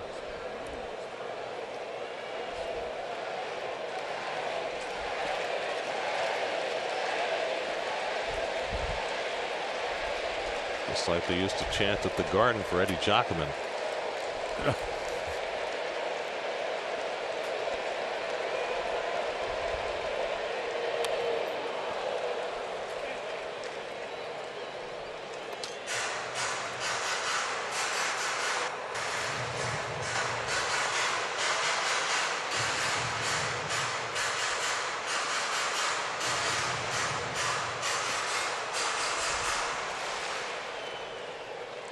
Max ahead 0-2, and Rosario flies one to shallow center. Nimmo coming on. Having trouble finding it, and he finally located it. Boy, that has got to be a helpless feeling for Nimmo. He was looking up in the twilight. It disappeared for a moment, and then he finally found it.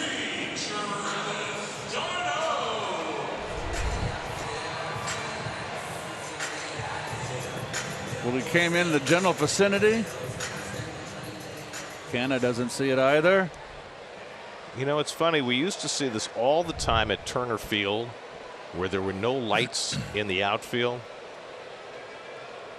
And it used to be a huge problem this time of night that fielders couldn't see the ball in the outfield. Here, the lighting is much better than it was at Turner Field, but still a problem in the twilight.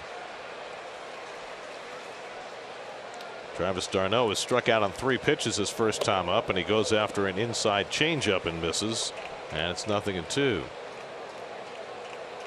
see, they've got the outfield lighting, which they did not have in the old ballpark. It was awfully dark out there.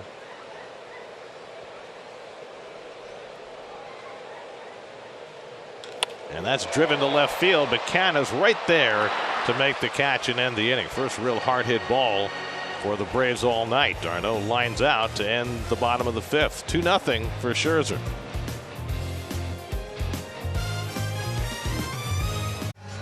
Well, that's the money shot, right? The celebration of a World Series title. Great World Series between the Braves and the Astros. Atlanta taking home the trophy for the first time since 1995. And think of all the years that Brave team was dominant and only won 1 World Series. And they won 14 straight division titles before the Mets snapped that streak in 2006.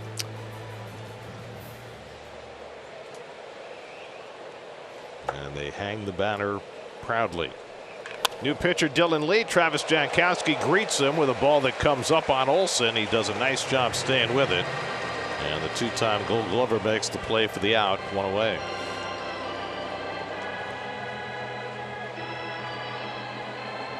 Oh, there's Lee's numbers. 16th game, first appearance. He actually made his debut against the Mets with 2 appearances right at the end of last season. He's a strike thrower, Gary, so he does throw strikes. 69.4% of his pitches are strikes. That's 4th highest rate in the National League. Only 15 appearances. There's Nido, who lined out hard to center his last time, and he tops one up the third baseline. They may stay fair. They'll let it roll, and it finally goes foul. Well, Lee and Riley smart to let it roll because they had no chance to throw out Nido. Yeah, usually when it rolls over the lip, the edge of that grass, it'll go foul. That gives it that little push to get it the other side of the line.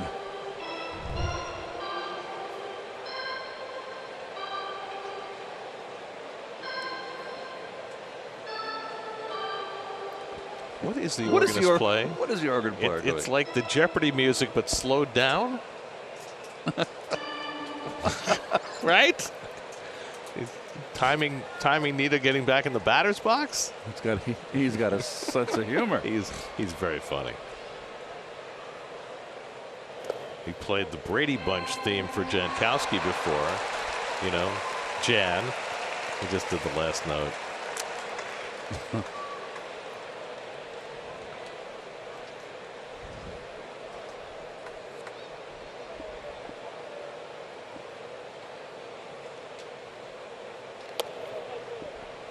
Change up outside to Nido. Matt Kaminsky on the organ. He's very funny. He's got a repertoire of thousands, and a great sense of humor. And I believe somebody told me if you follow him on Twitter or on Facebook, that he will post the songs that he plays for each player. Before? Oh, for the players. Yep. Yeah, for the visiting players, you know, he'll do something, usually play on their name or some deep dive. Nido hits one back up the middle. Cano has the hop come up for him, And he throws him out. Nice bounce for Robbie Cano to handle. 2 away. Let's check in with Maria Marino. She's in the studio for a game break brought to you by your local Honda dealers. Maria.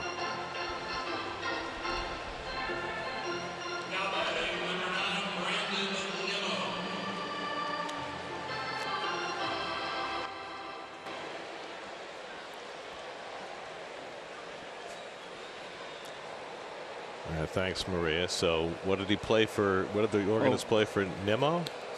Yes, under the sea. Under the sea, Nimmo. Of course. Love it. And Brandon takes a half swing and he goes around. Nimmo's 1 for 2 in a walk today. He walked, doubled, and struck out against Max Fried. Fried was off his game, but managed to limit the damage. Gave up 2 runs and 5 hits over 5 innings. Walked 5, struck out 5. And Lee uses that breaking ball to get ahead on Nimmo, and it's 0-2. It's got both their runs in the 3rd against Fried, but they left 8 runners on base over his 5 innings.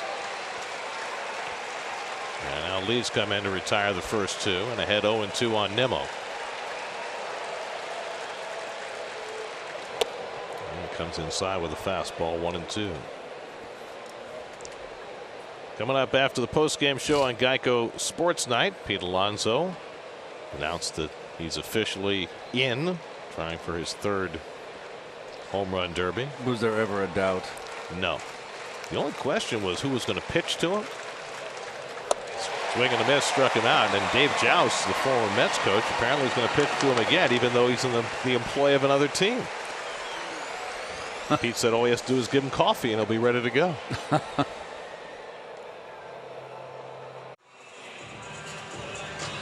Game 2 of this series tomorrow night. Mets will have David Peterson on the mound against Spencer Strider. Coverage begins at 6:30 tomorrow night on SNY. Home 6th inning. Michael Harris lines one to left. Canha, though, comes on and makes the catch. First pitch changeup. Harris going the other way. Hit it hard. But Canha makes his 2nd consecutive catch of a line drive, and that's the first out of the home 6th. And now Robinson Cano, who's been the only base runner against Scherzer tonight. He hit one that defied Guillorme and went into right field in the 3rd. He's also made a couple of fine defensive plays tonight in his Braves debut. And he swings through a first pitch fastball, lost a hand off the bat. 0-1. Checking out that right hand after it came sliding off. Time for a little more pine tar. You don't want that to happen. That's why I didn't like gloves. Could happen. It can't happen with the bare hands, Gary. Is that true? I think so. Never had your hand slide off the bat? The only time on a rainy day. Because if it got moisture in there, you could lose your grip. Scherzer's retired 16 of 17 tonight. And he runs one inside to Cano. 2 balls and a strike.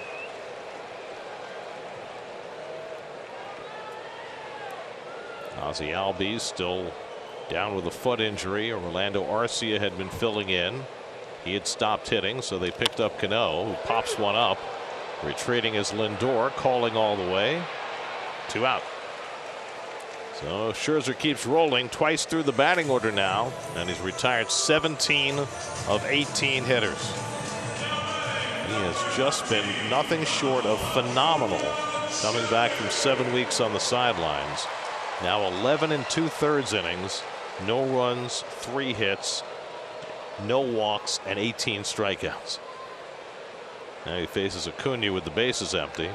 Acuna hit a deep fly ball to center that Nimmo caught in the 1st inning. Then he was caught looking at a fastball in the 3rd. And Acuna swings and misses at a first pitch slider, 0-1.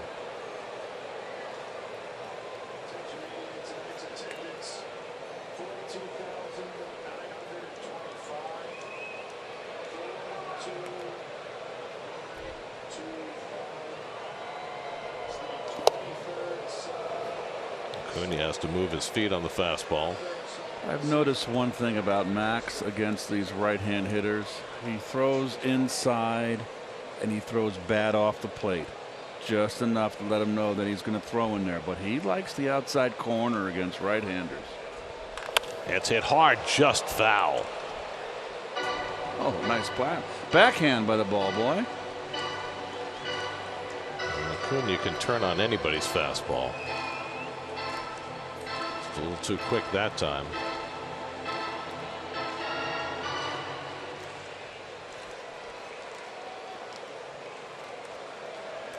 Scherzer has struck out 7 tonight.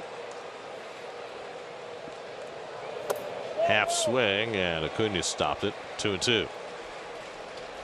Dansby Swanson would be next.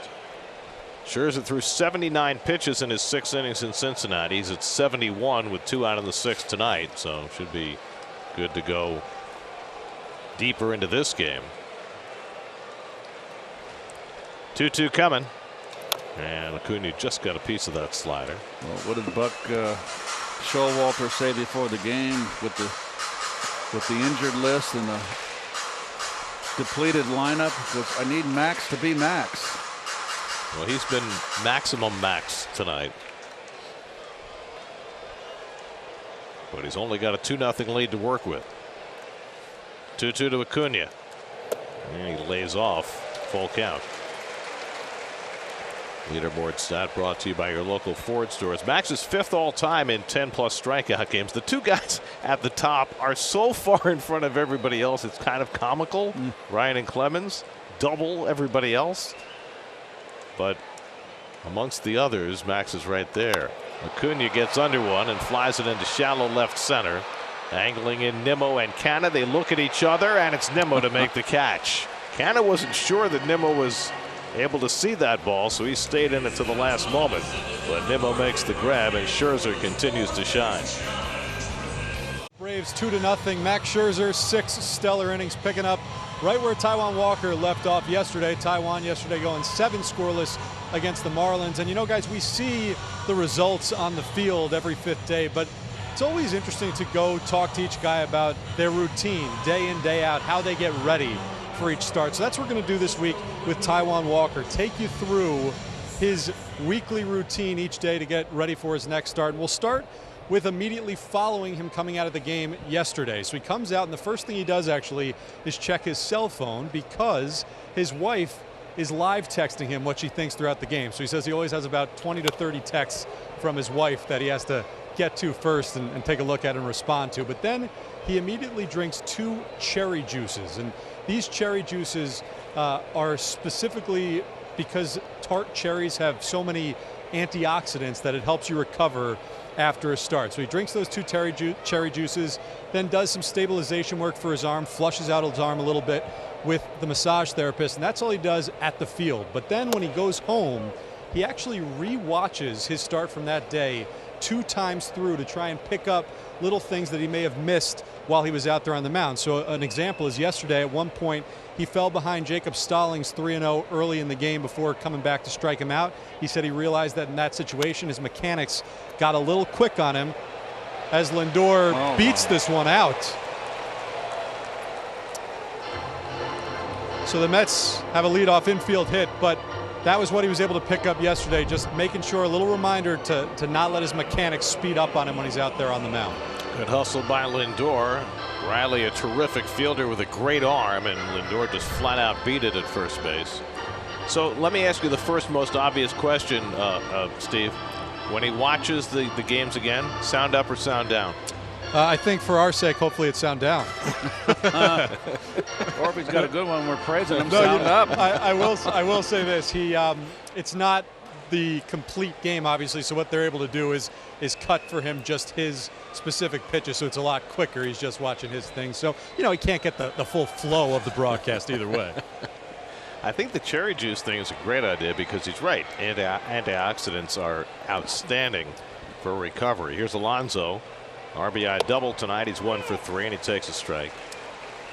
Yeah, so those cherry juices, everybody after games has to drink those. They are actually, the performance staff adds some magnesium as well, because the magnesium helps bring the guys down, relax them a little bit, and hopefully get an easier night's rest when they get back home so they can get better sleep.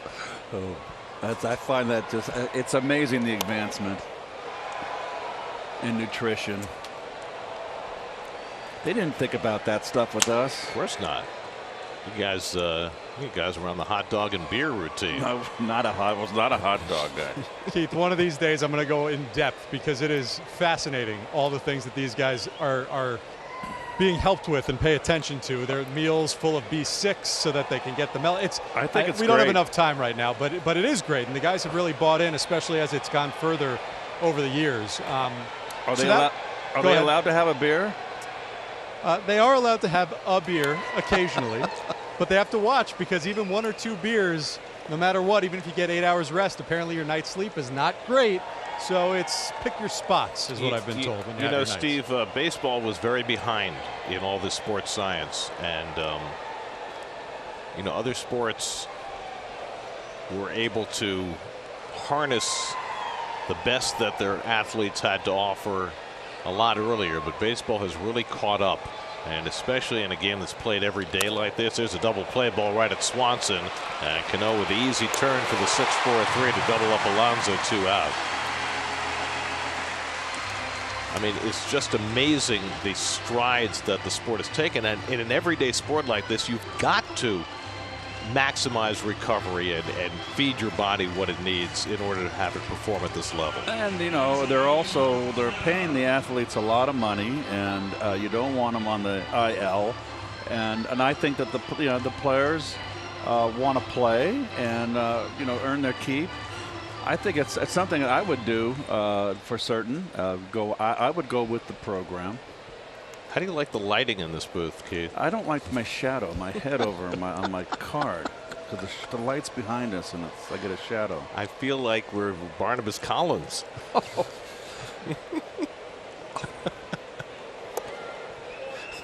Dark shadow? That's where it's going. Dark shadows. Guys, I just want you to know that I did tell the nutritionist today when we were talking that this might be great for the players, but on the flight, the broadcasters should still get candy and chicken Parmesan heroes. I'm not sure that we shouldn't be drinking the cherry juice. Dribbled foul by Canna, and it's 1-1. You know, there's none of us that couldn't stand a little better nutrition, Steve. I did ask, should I be drinking this cherry juice? I said, yeah, go ahead, as long as it is tart cherries. That's the most important thing. I'm glad that this has led to so much discussion, but I will say that we haven't even gotten into today. And real fast for Taijuan Walker, his day 1, we talk all about recovery. That's what it's about for him. It's all about recovery. He said he's extremely sore a day after, especially as the season goes on. He picked up swimming, actually, on his first day after his start last year. It's something that Tyler McGill does because it's low impact. So he does some swimming, does some arm care. Canna lines one into left field for a base hit. Rosario goes toward the line to play it, and so Canna on base for the 3rd time tonight. And outside of that, guys, just gets a good sweat in either shagging fly balls or getting on the elliptical, but outside of that, just takes it easy and tries to let the body recover today. You know, Buck Showalter talks about it all the time. There is nothing natural about raising your arm over your head and bringing it down violently 100 times in the course of 3 hours. Yeah, then mixing in a turnover where you have to pronate your elbow, a lot of stress and strain. Here's Escobar, who lined out his last time up, and Lee throws one in the dirt and smothered by d'Arnaud. D'Arnaud does a good job back there blocking. He's always been very athletic and quick. He just slides over there.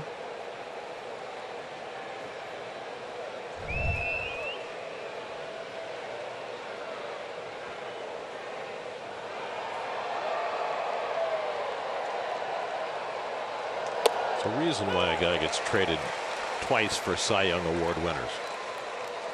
d'Arnaud was traded from the Phillies to the Blue Jays for Roy Halladay, and traded from Blue Jays to the Mets for R.A. Dickey.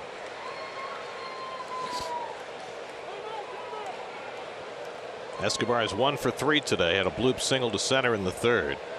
Mets now have 7 hits in this game. 2 of them in this inning against Lee, who's trying to get through a 2nd inning of relief behind Max Fried. And he throws a fastball by Escobar, and it's 1-2. They're just throwing Escobar up and away outside corner because they know that he's pulling off.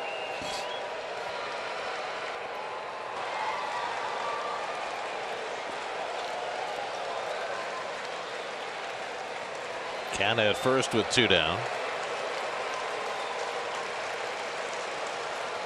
And Escobar flies one out to left center. And it's Harris to make the catch, and that retires the side. Stretch time in Atlanta. Mets 2, Braves nothing.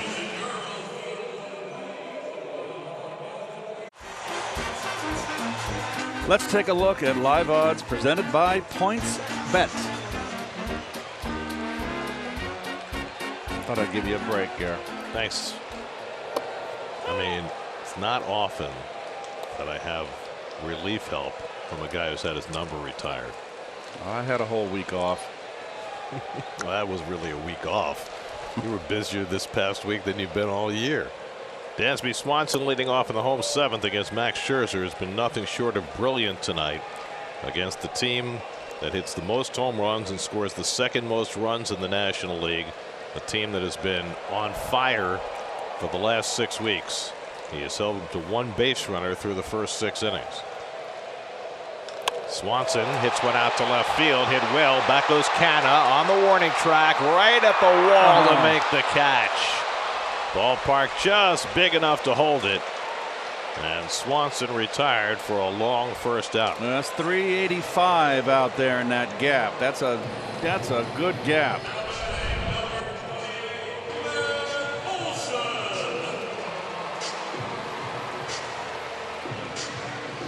.385 is a long way. Canha's been busy in left field the last couple of innings. There's Andrew Jones, as good a center fielder as there's been since Willie Mays. Matt Olson takes ball 1.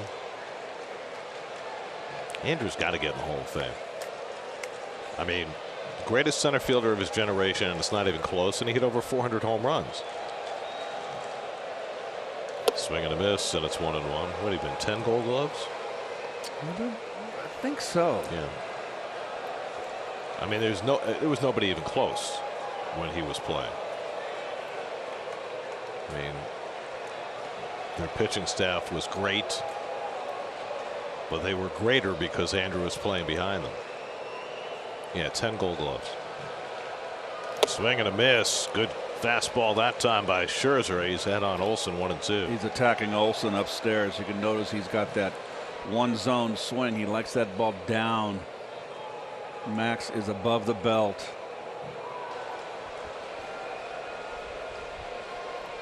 One-two coming to Olson. And he goes away with the fastball at 97, 2-2. Yeah, and you see the high target that Nito gave, so they know where to attack Olson.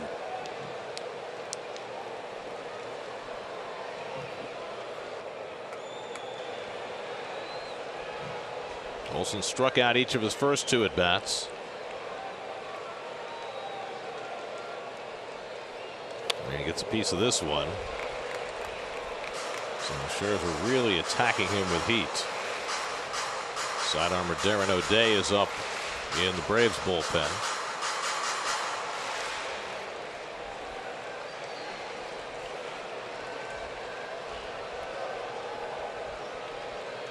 Three on the left, 3 on the right side against Olson, and he pulls it just foul.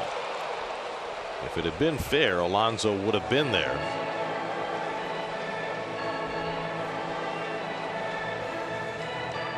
Well, you can play the first baseman on the line when you've got Guillorme, the second baseman, out in right field and an overloaded right side. There's no need for the first baseman to worry about covering to his right. The vulnerability is down the line. 7th pitch to Olson, and he struck him out with the back foot cutter. Beautiful pitch by Scherzer. 8 strikeouts for Max. 3rd time he's gotten Olson. 2 out. That's that cutter. And he doesn't throw for a strike. And you mentioned, Gary, the chase rate is high with this Brave lineup. And Max is fully aware of it. He is having himself quite a run. These 2 starts off the injured list.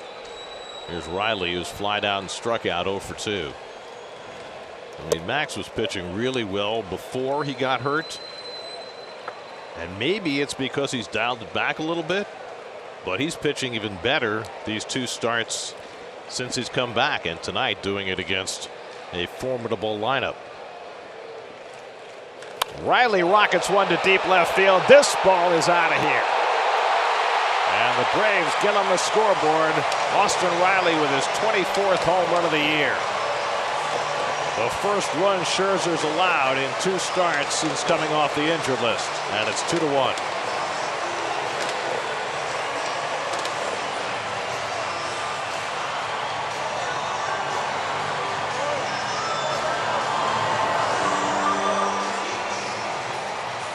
I'll tell you what, this young man's so quick inside. I think that was a changeup. That was a changeup. But look at, not out in front, Gary. No lunging effort forward. Just kept a mistake by Scherzer, obviously. But still, you got to hit it. I'm just so impressed with that young man. So after Max had thrown 12 2/3 scoreless innings coming off the injured list, he finally cracks and gives up a home run to Riley. Well, there's the barrel right there, and that's a strong man. Marcell Ozuna's 0 for 2, struck out and grounded out. And he takes a wild swing. 0-2.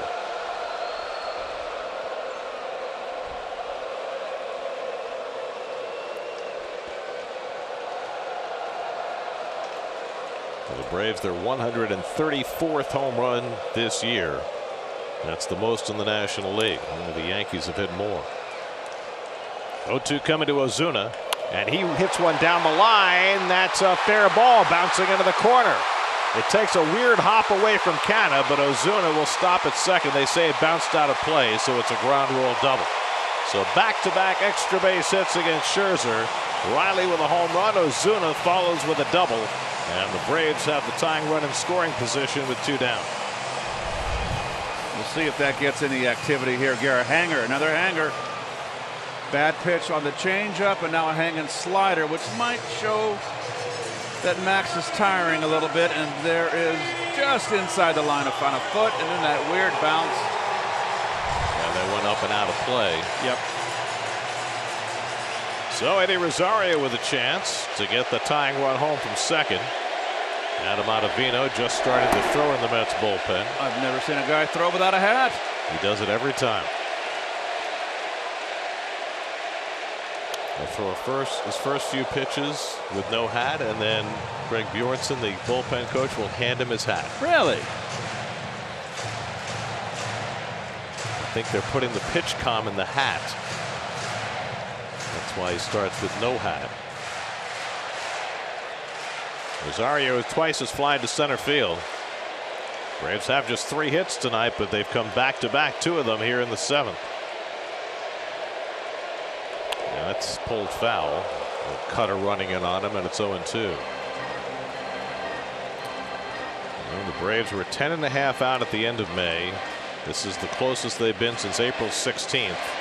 This is the start of a 3-game series and the start of 15 remaining games between these 2 teams in the final 76 games of the season. Scherzer ahead on Rosario 0-2. He was ahead on Ozuna 0-2, but he hung a slider, and Ozuna pulled a double. So Max, who threw 79 pitches in his first start back from the injured list, he's at 91 and just trying to finish off this 7th inning. 0-2 coming. And he bounces that one. Ball and 2 strikes. Nice block by Nito. And it's kind of tough for the catchers when they're on that one knee to really block a ball, even when it's directly in front of them. Jeremy Hefner checking on Ottavino's progress in the bullpen.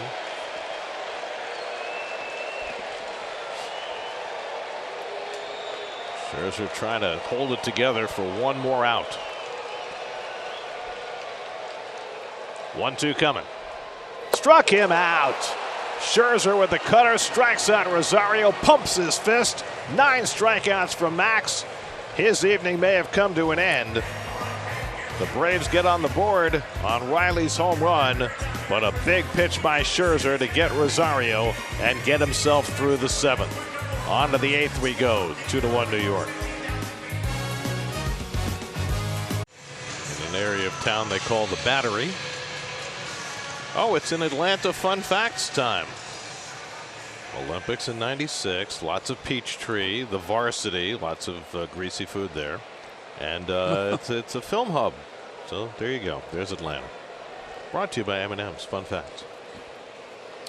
Well, the one-time Met, Darren O'Day, is on to pitch. Veteran sidearmer is now 39 years old. Luis Guillorme will be the first man to face him. And O'Day gets his slider in for a strike, 0-1. Darren O'Day pitched in 4 games for the Mets in 2009. They DFA'd him to make a roster move, figuring that nobody would claim him. He got claimed, and he's still pitching 13 years later. He's had himself quite a career. Guillorme gets one deep to right field. Back goes Acuna looking up, and it's out of here! Luis Guillorme with his 2nd home run of the year. Guillorme with a blast. His 2nd extra base hit of the night, and the Mets now have a 3-1 lead in the 8th.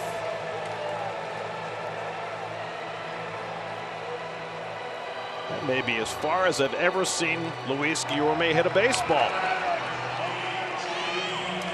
He hit it to the chop house.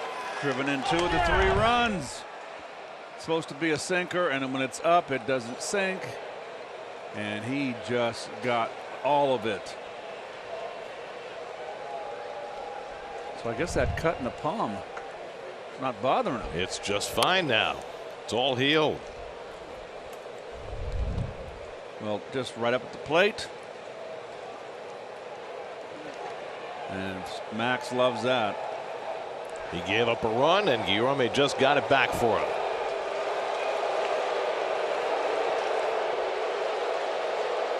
Max very intense. Gets a laugh from Carrasco. J.D. Davis takes a slider off the plate, and it's 1-1. It's the 3rd home run O'Day's given up this year.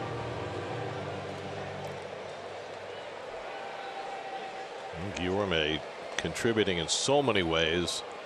Today, Jeff McNeil away on paternity leave, and Guillorme has contributed a double, a homer, 2 RBIs. In a tight ball game, he's untightened it a bit. JD fouls back the fastball, and it's 1-2. That's a big hit right there. Big run.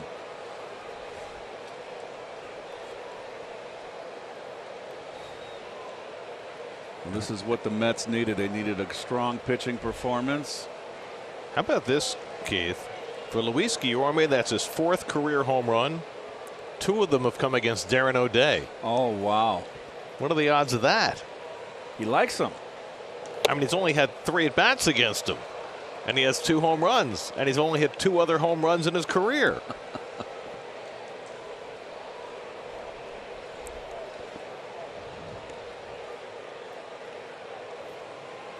And Dylan Lee held the fort nicely for 2 innings behind Max Fried, who was shaky today. But now O'Day greeted rudely by Guillorme, and now dealing with J.D. Davis. And J.D. grounds one down to Riley at 3rd. And the throw is true, 1 out. Let's see what's coming up on PointsBet Postgame Live. Check in with the studio. Gary Apple, Todd Zeal. Guys.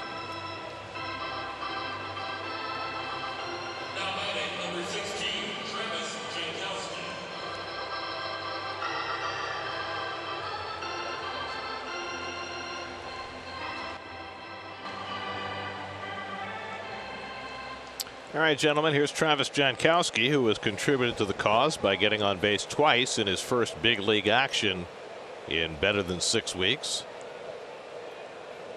And he bluffs a bunt and takes a strike.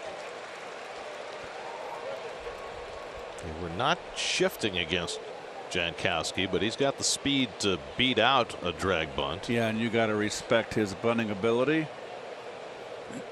Olson still back at first, but Riley in at the edge of the grass at third.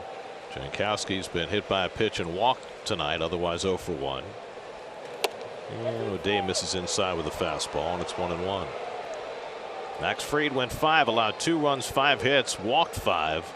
Dylan Lee 2 innings, no runs, 2 hits, and now O'Day giving up the home run to Guillorme. The Mets left 8 on base in Fried's 5 innings. 9 overall tonight. And Jankowski with a big cut of the fastball, 1-2. Tomas Nido on deck. Max Scherzer more than likely done after 7 innings and 93 pitches, and Adam Ottavino hat fully secure. Craig Bjornson looking on. Ottavino, who had a very rough go against the Braves when he faced them back in May, looks like he'll be on in the bottom of the 8th. And Jankowski fouls back the fastball, 1-2.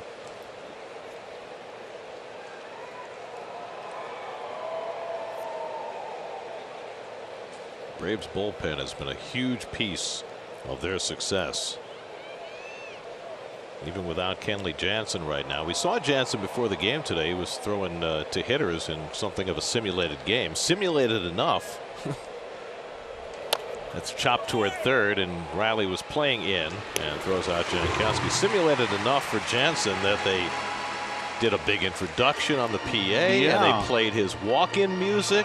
Lots of sound, and I mean he's been sidelined with an irregular heartbeat, which is something that has plagued Jansen from time to time over the course of his career. And I wonder whether they were revving up the atmosphere to make sure that he, you know, could deal with that as well as the pitching part of it. My understanding is that's part of his routine, and he's been doing it with his and also the crowd noise. So we'll see how much longer Jansen will be out, but in his absence, you know, they've gotten Tyler Matzek back. He had been out for about 6 weeks with shoulder issues. Matzek's such a huge piece for Brian Snitker's bullpen last year. And they've got Will Smith to close games in Jansen's absence. Tomas Nido's 0 for 3 tonight, struck out, lined out, and grounded out. And he chases that slider from O'Day, and it's 0-2. You know, that's O'Day is tough on right-hand hitters. Brandon Nimmo would be next.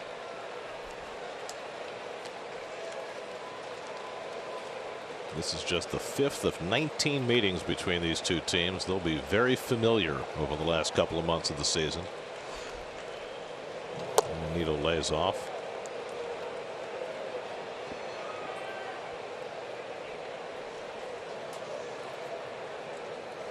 But Showalter's team built a 10.5 game lead. They've treaded water while the Braves have come charging, and now the Mets trying to get the upper hand in the first game in this series, leading 3-1 in the 8th. 1-2 coming, and Nido lays off another slider, and it's 2-2.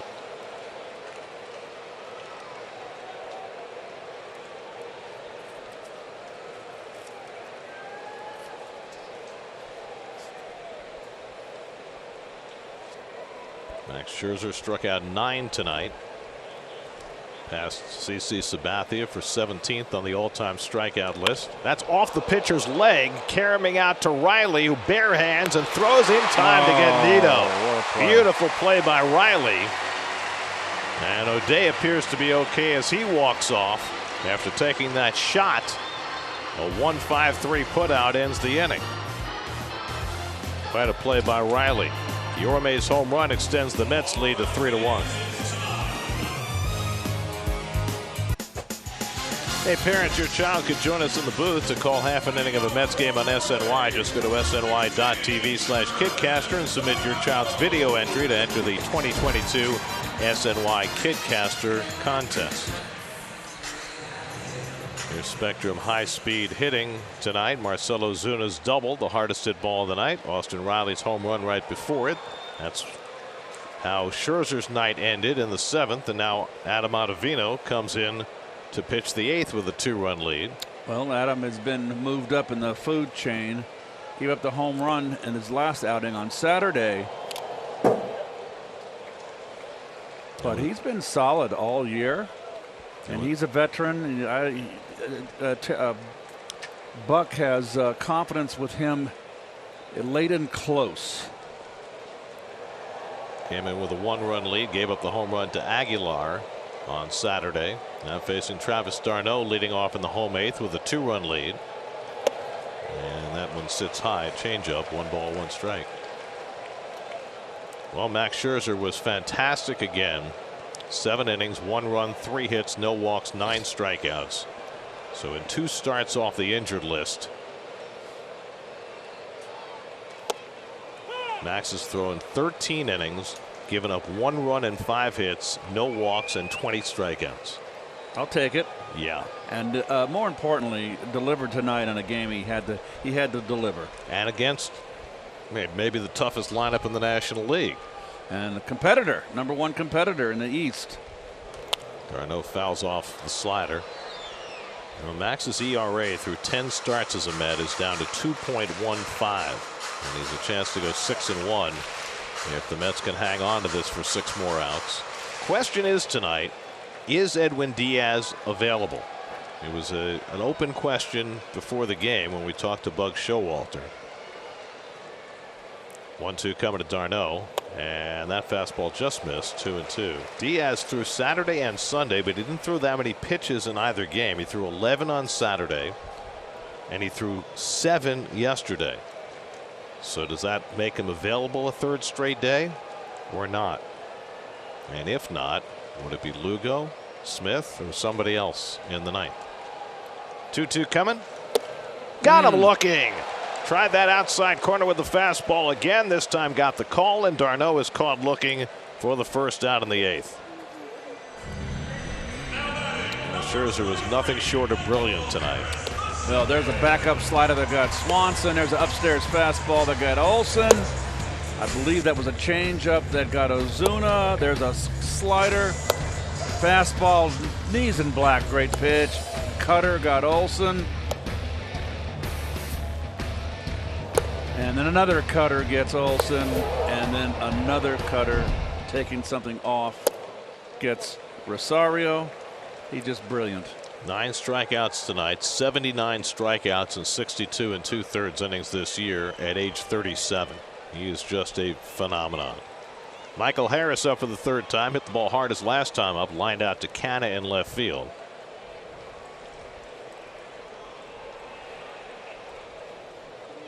And he hammers one down to first, handled by Alonso. Ottavino covers, 2 out. So Adams come on and retired the first 2. There are tonight's starters. Max versus Max. And it's Maxwell Scherzer who has outpitched Max Fried tonight. I think it's Maximilian Scherzer. Well, he has been he's more like Max of 43 million. But he has been worth every penny. Yes, he has. So 2 out and nobody on now. Robinson Cano 1 for 2 in his Braves debut. He's played some terrific defense as well for Atlanta tonight, as they look for a stopgap until Ozzie Albies is ready to come back. Albies sitting out with a broken foot.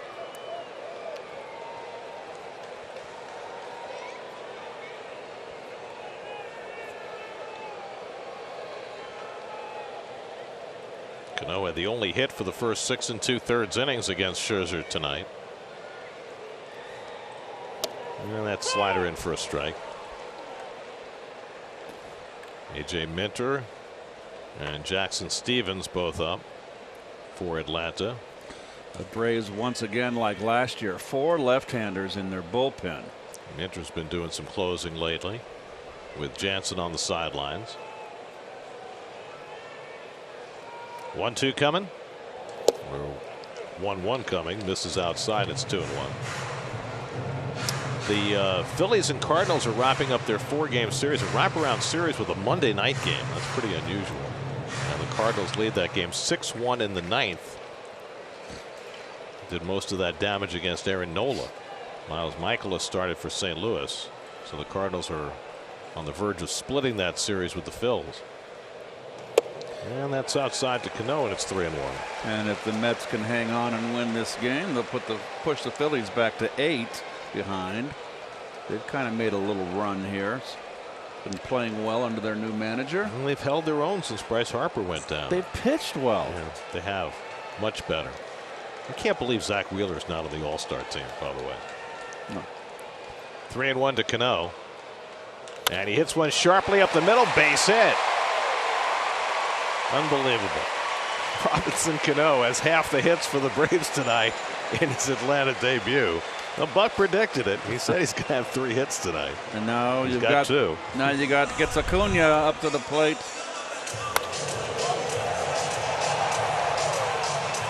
So Cano is 2 for 3, and now Acuna comes up as the tying run.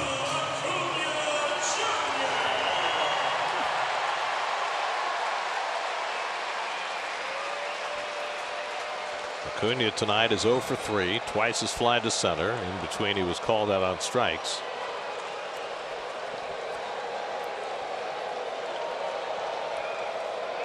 That's put 3 on the left side against Acuna. Leave the right side open with Alonso holding at first against Cano.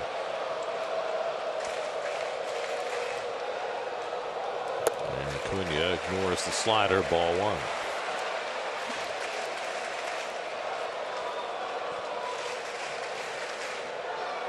Acuna 1 for 2 in his career against Ottavino.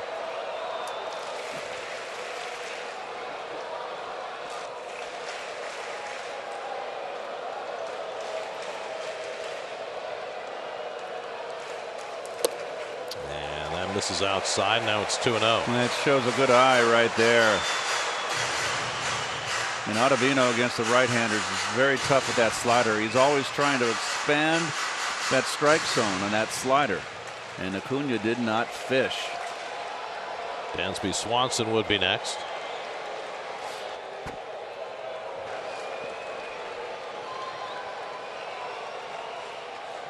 And Acuna lashes that fastball foul. 2-1. Acuna in 2019, his last full healthy season, hit 41 home runs and stole 37 bases. He's right on the verge of joining that very small 40-40 club, and he probably won't do it this year, coming back a month late, but it might be in his future.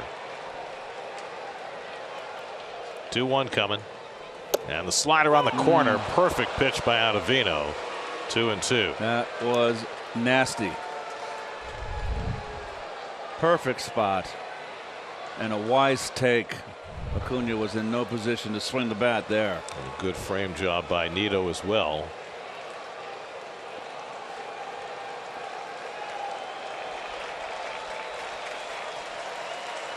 Looks like he's going a fastball away, Gary. 2-2 coming, and he fouled it back. Well, that was the pitch that Scherzer struck him out on, but Ottavino didn't get it away enough.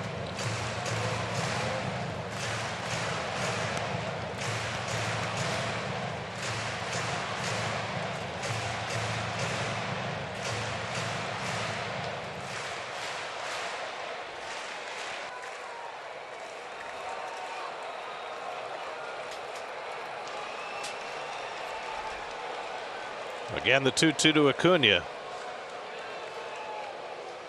And he hits it hard off the glove of a diving Escobar and into left field. Cano will go to third. He'll stop there. And Acuna in at second base with a double. And the Braves have the tying runs in scoring position. Good effort by Escobar, just too hot. That is a fine at bat by Acuna. Slider didn't get it away enough. Still not a bad pitch. And that's what I always say. I just prefer to guard the line, Gare, when you're late in the game. No doubles. Cano with 2 outs is going to be running on contact.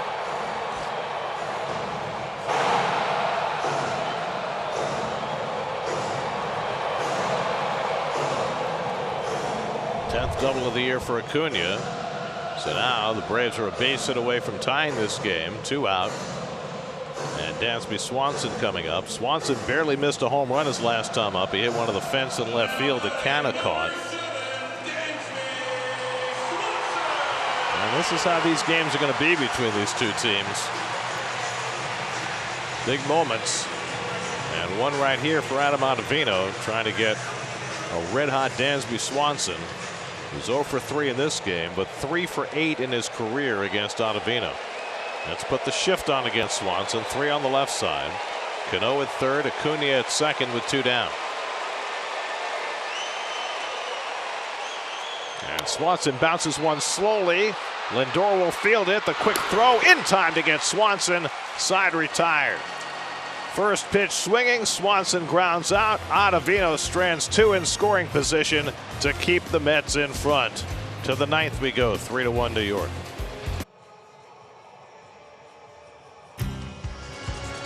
It's a Mets fan's guide to all the fun local things to do when seeing the Mets on the road. In this week's episode, get an inside look at all the hot spots to check out in Atlanta on SNY's new digital series Mets Road Trip, presented by Toyota. Check it out now on SNY.TV. Well, there's your answer.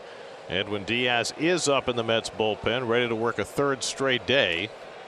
Mets with a 3-1 lead as we start the 9th. So Buck Showalter willing to go all out to get the first game of this series. Jackson Stephens in to pitch for the Braves. Throws a first pitch curveball in for a strike to Brandon Nimmo. Jackson Stephens is a big horse out there. 21st game. Another guy with a sparkling earned run average. 9 walks in 27 2/3. Nimmo's 1 for 3, a double and a walk tonight. And he fouls off the fastball, and it's 0-2. Nimmo, Lindor, and Alonso looking for some insurance after the Mets got an 8th inning home run from Luis Guillorme to expand their lead. Max Scherzer front and center tonight with his 7 brilliant innings, and the Mets trying to make it hold up. Pie to Nimmo 1 and 2. Jackson Stephens first came up with the Cincinnati Reds. Then he pitched in the Mexican League last year before the Braves discovered him, and he has been a nice piece to add to their very effective bullpen this season.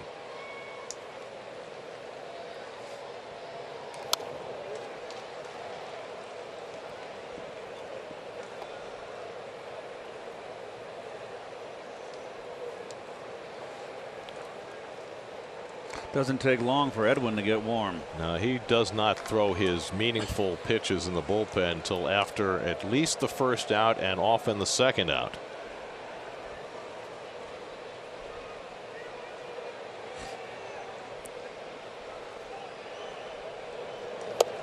And the backdoor curveball misses, and it's 2-2. I mean, Edwin understands that if the Mets have a big top of the 9th inning, you're not going to use him in the bottom of the 9th. Yep. And that way you save him for the next day. So he does not like to throw a lot of warm-up pitches until he knows for sure that he's going to be needed. And Nimmo takes up and in with the fastball. 3-2. 5th plate appearance for Nimmo tonight. The 3rd time he's worked a full count. He walked leading off the game. He doubled on a 3-2 pitch in the 3rd and scored the first run. Mets scored 2 in the 3rd. And then Riley and Guillorme traded late home runs.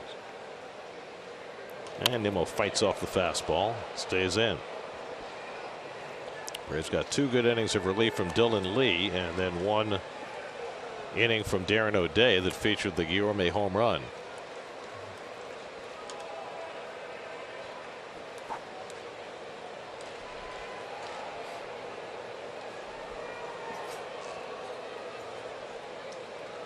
Eighth pitch of the at bat coming from Stephens to Nimmo, and he walked him, and Brandon's on base for the 3rd time tonight. Another tremendous at bat for Brandon Nimmo.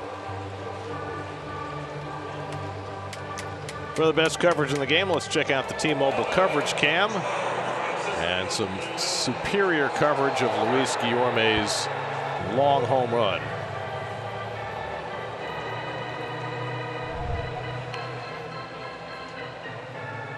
Francisco Lindor, who has base hits each of his last 2 at bats.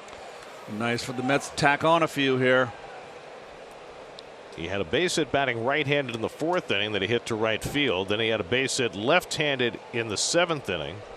or also, excuse me, also right-handed in the 7th inning, a little topper to the left side of the infield that he beat out.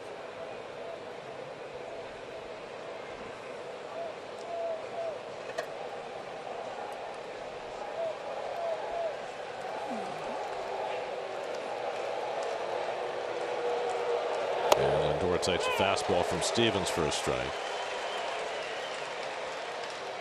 Braves play 3 on the right side against Lindor and leave the shortstop hole open.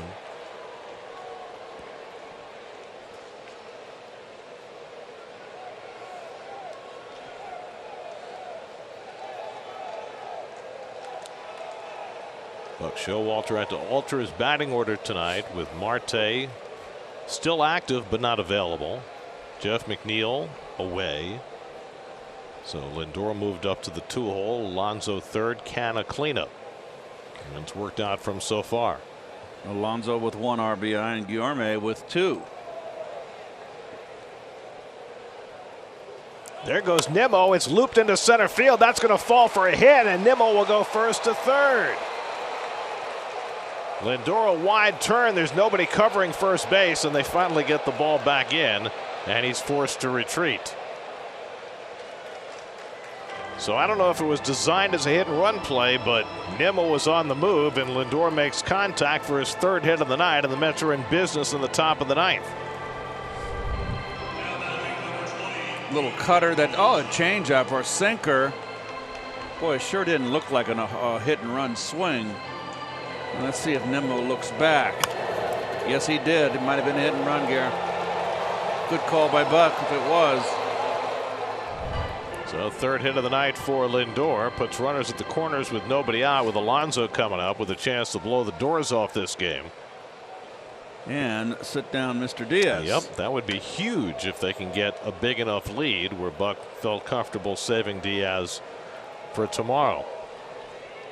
Alonso drove in the first run of this game with a 3rd inning double, and he takes a swing at a breaking ball from Stevens. 0-1. I think Stevens has thrown first pitch curveballs to all 3 batters. No?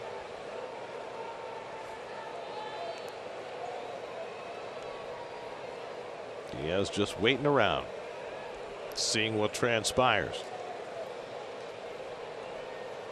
Infield back. They're already down by 2 runs in the 9th. I am shocked. I mean, how do you do that? You've got to bring the infield in. I mean, you turn a double play and give up a run to make it 4-1? 4-1. I can't give up a run here. It's interesting. It's a little surprising.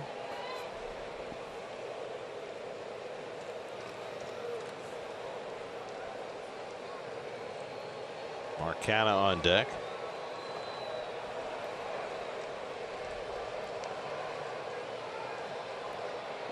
And Pete has to jump back. His fastball running in. 2 balls and a strike. Well, Pete hit into a double play his last time up. And the Mets, honestly, right now, would take that result. Absolutely.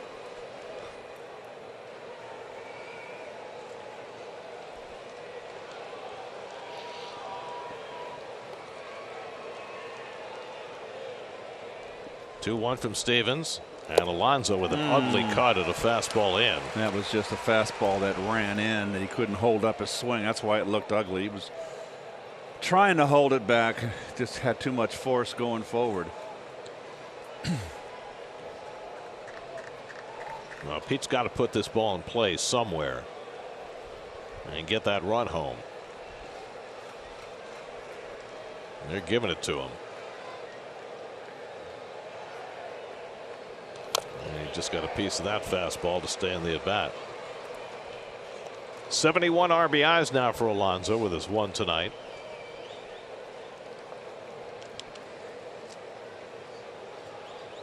Missed it earlier. Pete announced he'll be heading back to the home run derby in LA. He'll have Dave Joust throwing to him again. So he promised Dave 2 pots of coffee before and a bag full of gold, a couple of beers afterward. A couple bullion, a couple bars of bullion. Well, I mean, if he wins, there goes Lindor, swung and fouled. So Lindor was on his way on a 2-2 pitch. All of a sudden, no, I think you get $1 million if he wins. Right. So Dave would get a significant cut, as I'm sure he did the last time when he pitched to Pete in the home run derby. And if Pete doesn't win, I'm sure he'll get a significant payment. Well, stipend. The nice thing now for Pete is that if he wins the home run derby, it won't be more than his whole year's salary. Right? Which it was the first 2 times. Now he's making a few more dollars. Now he's just doing it for the glory. He loves the home run derby. And he hits one on the ground down to third. Riley gets the out at second. Cano doesn't have a turn, and the Mets get a run out of it. Wow. So they didn't play the infield in, and the Mets tack on a run, and it's 4-1. Some very questionable managing by Brian Snitker. You know, that ball might have gotten through if the infield was in, because it was in the hole. But nonetheless. Second RBI of the night for Alonso, his 72nd of the year. Now Ender Inciarte will run for Alonso at first base. And Dom Smith will come into play first base in the bottom of the inning. So the former Brave Inciarte back in his old haunts, where he won 3 Gold Gloves for the Braves. So the Mets have a run in here in the ninth. It's 4-1, 1 out. Inciarte at first, and here's Canha, who's been on base 3 times in a row with 2 walks and a single.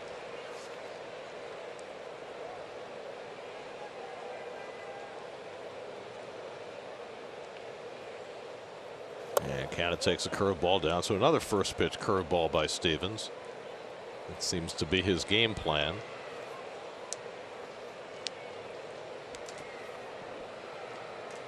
Nimmo with an 8-pitch plate appearance, working out a leadoff walk. And then Lindor with Nimmo on the move on what looked like a hit and run play, a base hit, and they gave the Mets a run by playing the infield back, and the Mets took it. I would love to hear Brian Snitker's rationale. Does he have that much faith in his offense that they're going to score 3 runs off Edwin Diaz in the bottom of the ninth? For the life of me, Gary, I can't come up with an answer.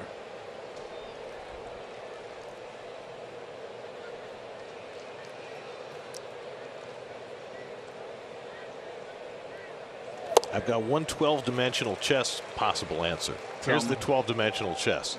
Okay, if you play the infield in, you risk having a big inning, and if it's a big inning, then Diaz doesn't pitch. If you play your infield back, the likelihood is the most the Mets are going to score is 1 run in the inning, and then Diaz still pitches. So it's about making the Mets burn Diaz. No, with the 3-run lead, you may still not have to bring him in. No, he'll come in, right? With the 3-run lead. Yep. Swing and a miss, 1-2. Now Lugo is up alongside Diaz, but if it's still 3 runs, I think Diaz still pitches because it's a save opportunity. I still like my chances with anybody out there, but that Lugo with a 3-run lead. Braves have Olson, Riley, and Ozuna, the 3, 4, and 5 hitters coming up in the bottom of the ninth. It's important that the Mets take this first game with the wounded. They're a wounded troop right now. I would say if Diaz is available, which clearly he is, and it's a save opportunity, you have to use Diaz. Agreed, and then he's not going to be there for tomorrow. But I think it's just important on the road, 3-game series here against your rival. You got to take the first game. You've got to put it in the bag, or in the books, is how he says. Especially to take advantage of what Scherzer gave you tonight. He was magnificent. Yeah, that's on the outside corner, and Canha's caught looking at a fastball, and that's the second out.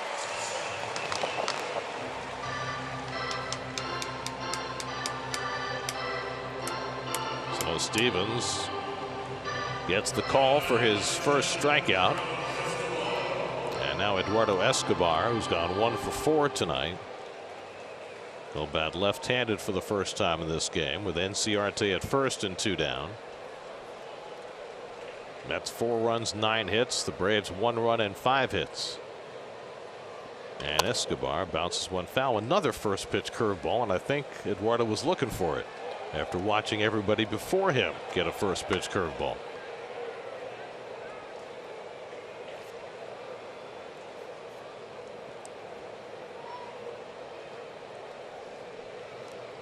Buck Showalter doing a little debriefing with Canha.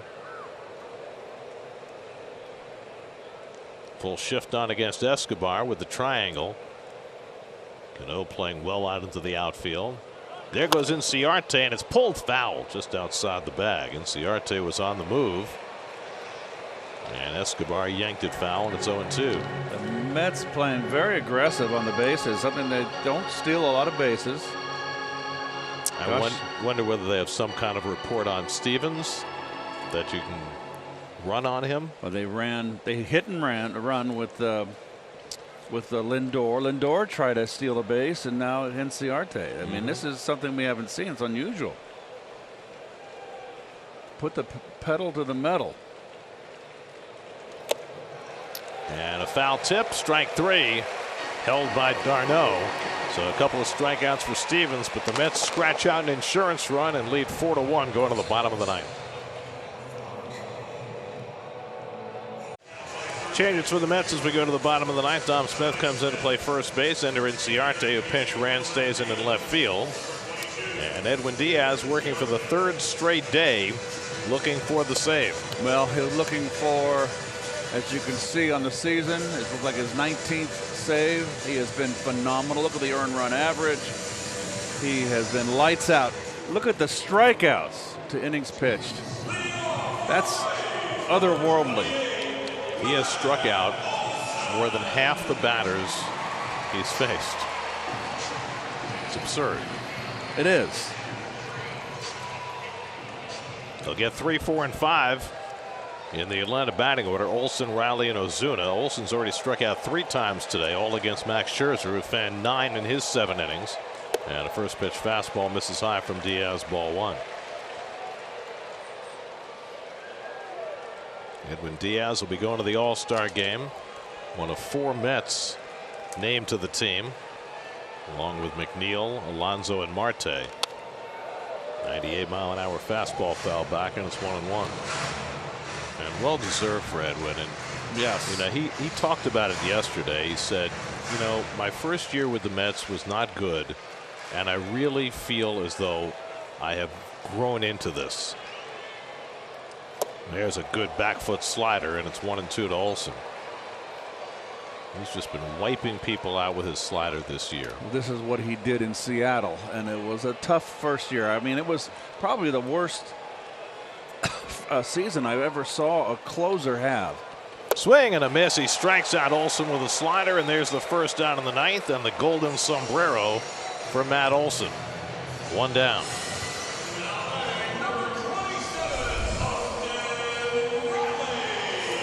Olson chasing that. They found his weak spot upstairs, and then a cutter down and in. The back foot slider. But Edwin is just one of the premier closers in the game. He went to the All-Star game in 2018, and that was his record-setting season in Seattle. Swing and a miss by Riley, 0-1. But then 2019, 15 home runs allowed in 58 innings. It was a nightmare year for him. It was a Murphy's Law year. Every mistake he made left the ballpark. Yes. And that doesn't happen all the time to pitchers. It was, I felt for him that year, but he came back and had himself off to a slow start. I remember that he got it together, and ever since he's just becoming more and more comfortable. And this is who he is. He's an all-star pitcher. Better than ever this year. Riley pulls one down the line. Foul. Got ahead of that slider that stayed inside. And that backup slider that often works for Diaz. Riley's the only guy who might be able to get a hit on that pitch. If I'm coming inside to Riley, I'm coming in off the plate just to show him. Riley's home run, accounting for the only run for the Braves tonight, is 24th of the year. That came in the 7th against Scherzer. 0-2 coming. Struck him out. Went right back to the slider, got it away, And Diaz has back-to-back strikeouts to start the last of the ninth. 2 down. Well, that's pretty wicked. After the fastball, well, actually the hanger in, he made sure he didn't hang that one. He now has 72 strikeouts in 36 innings. Exactly 2 strikeouts every inning for the season. Braves are down to their final out. Ozuna doubled his last time up against Scherzer. And he fouls off the first pitch fastball, 0-1. I mean, he's got the great slider, Gary, but also he's got a tremendous fastball. His fastball is electric. Guillorme 2 RBIs, a big solo home run, his second. Gave the Mets a 3-run lead. Swing and a miss, and Ozuna now in a 0-2 hole.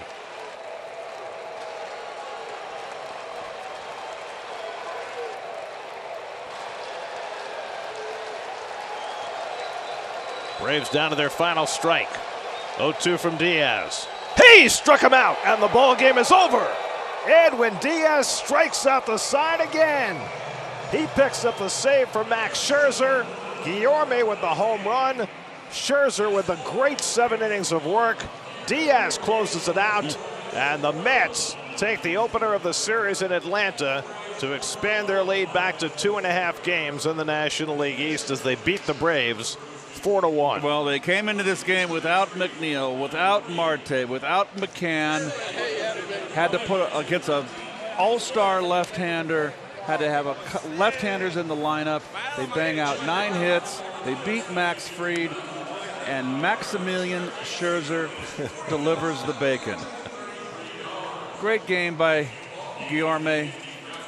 2 RBIs.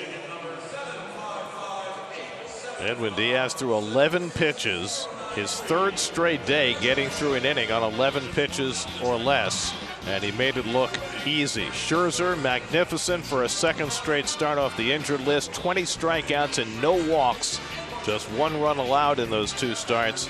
He goes to 6-1 with a 2.15 ERA, and the Mets get themselves a solid win in the opener of their series in Atlanta. For every Mets win, the Amazing Mets Foundation is proud to contribute $2,500 to Northwell Health and the Katz Institute for Women's Health. For more information, visit northwell.edu/cats.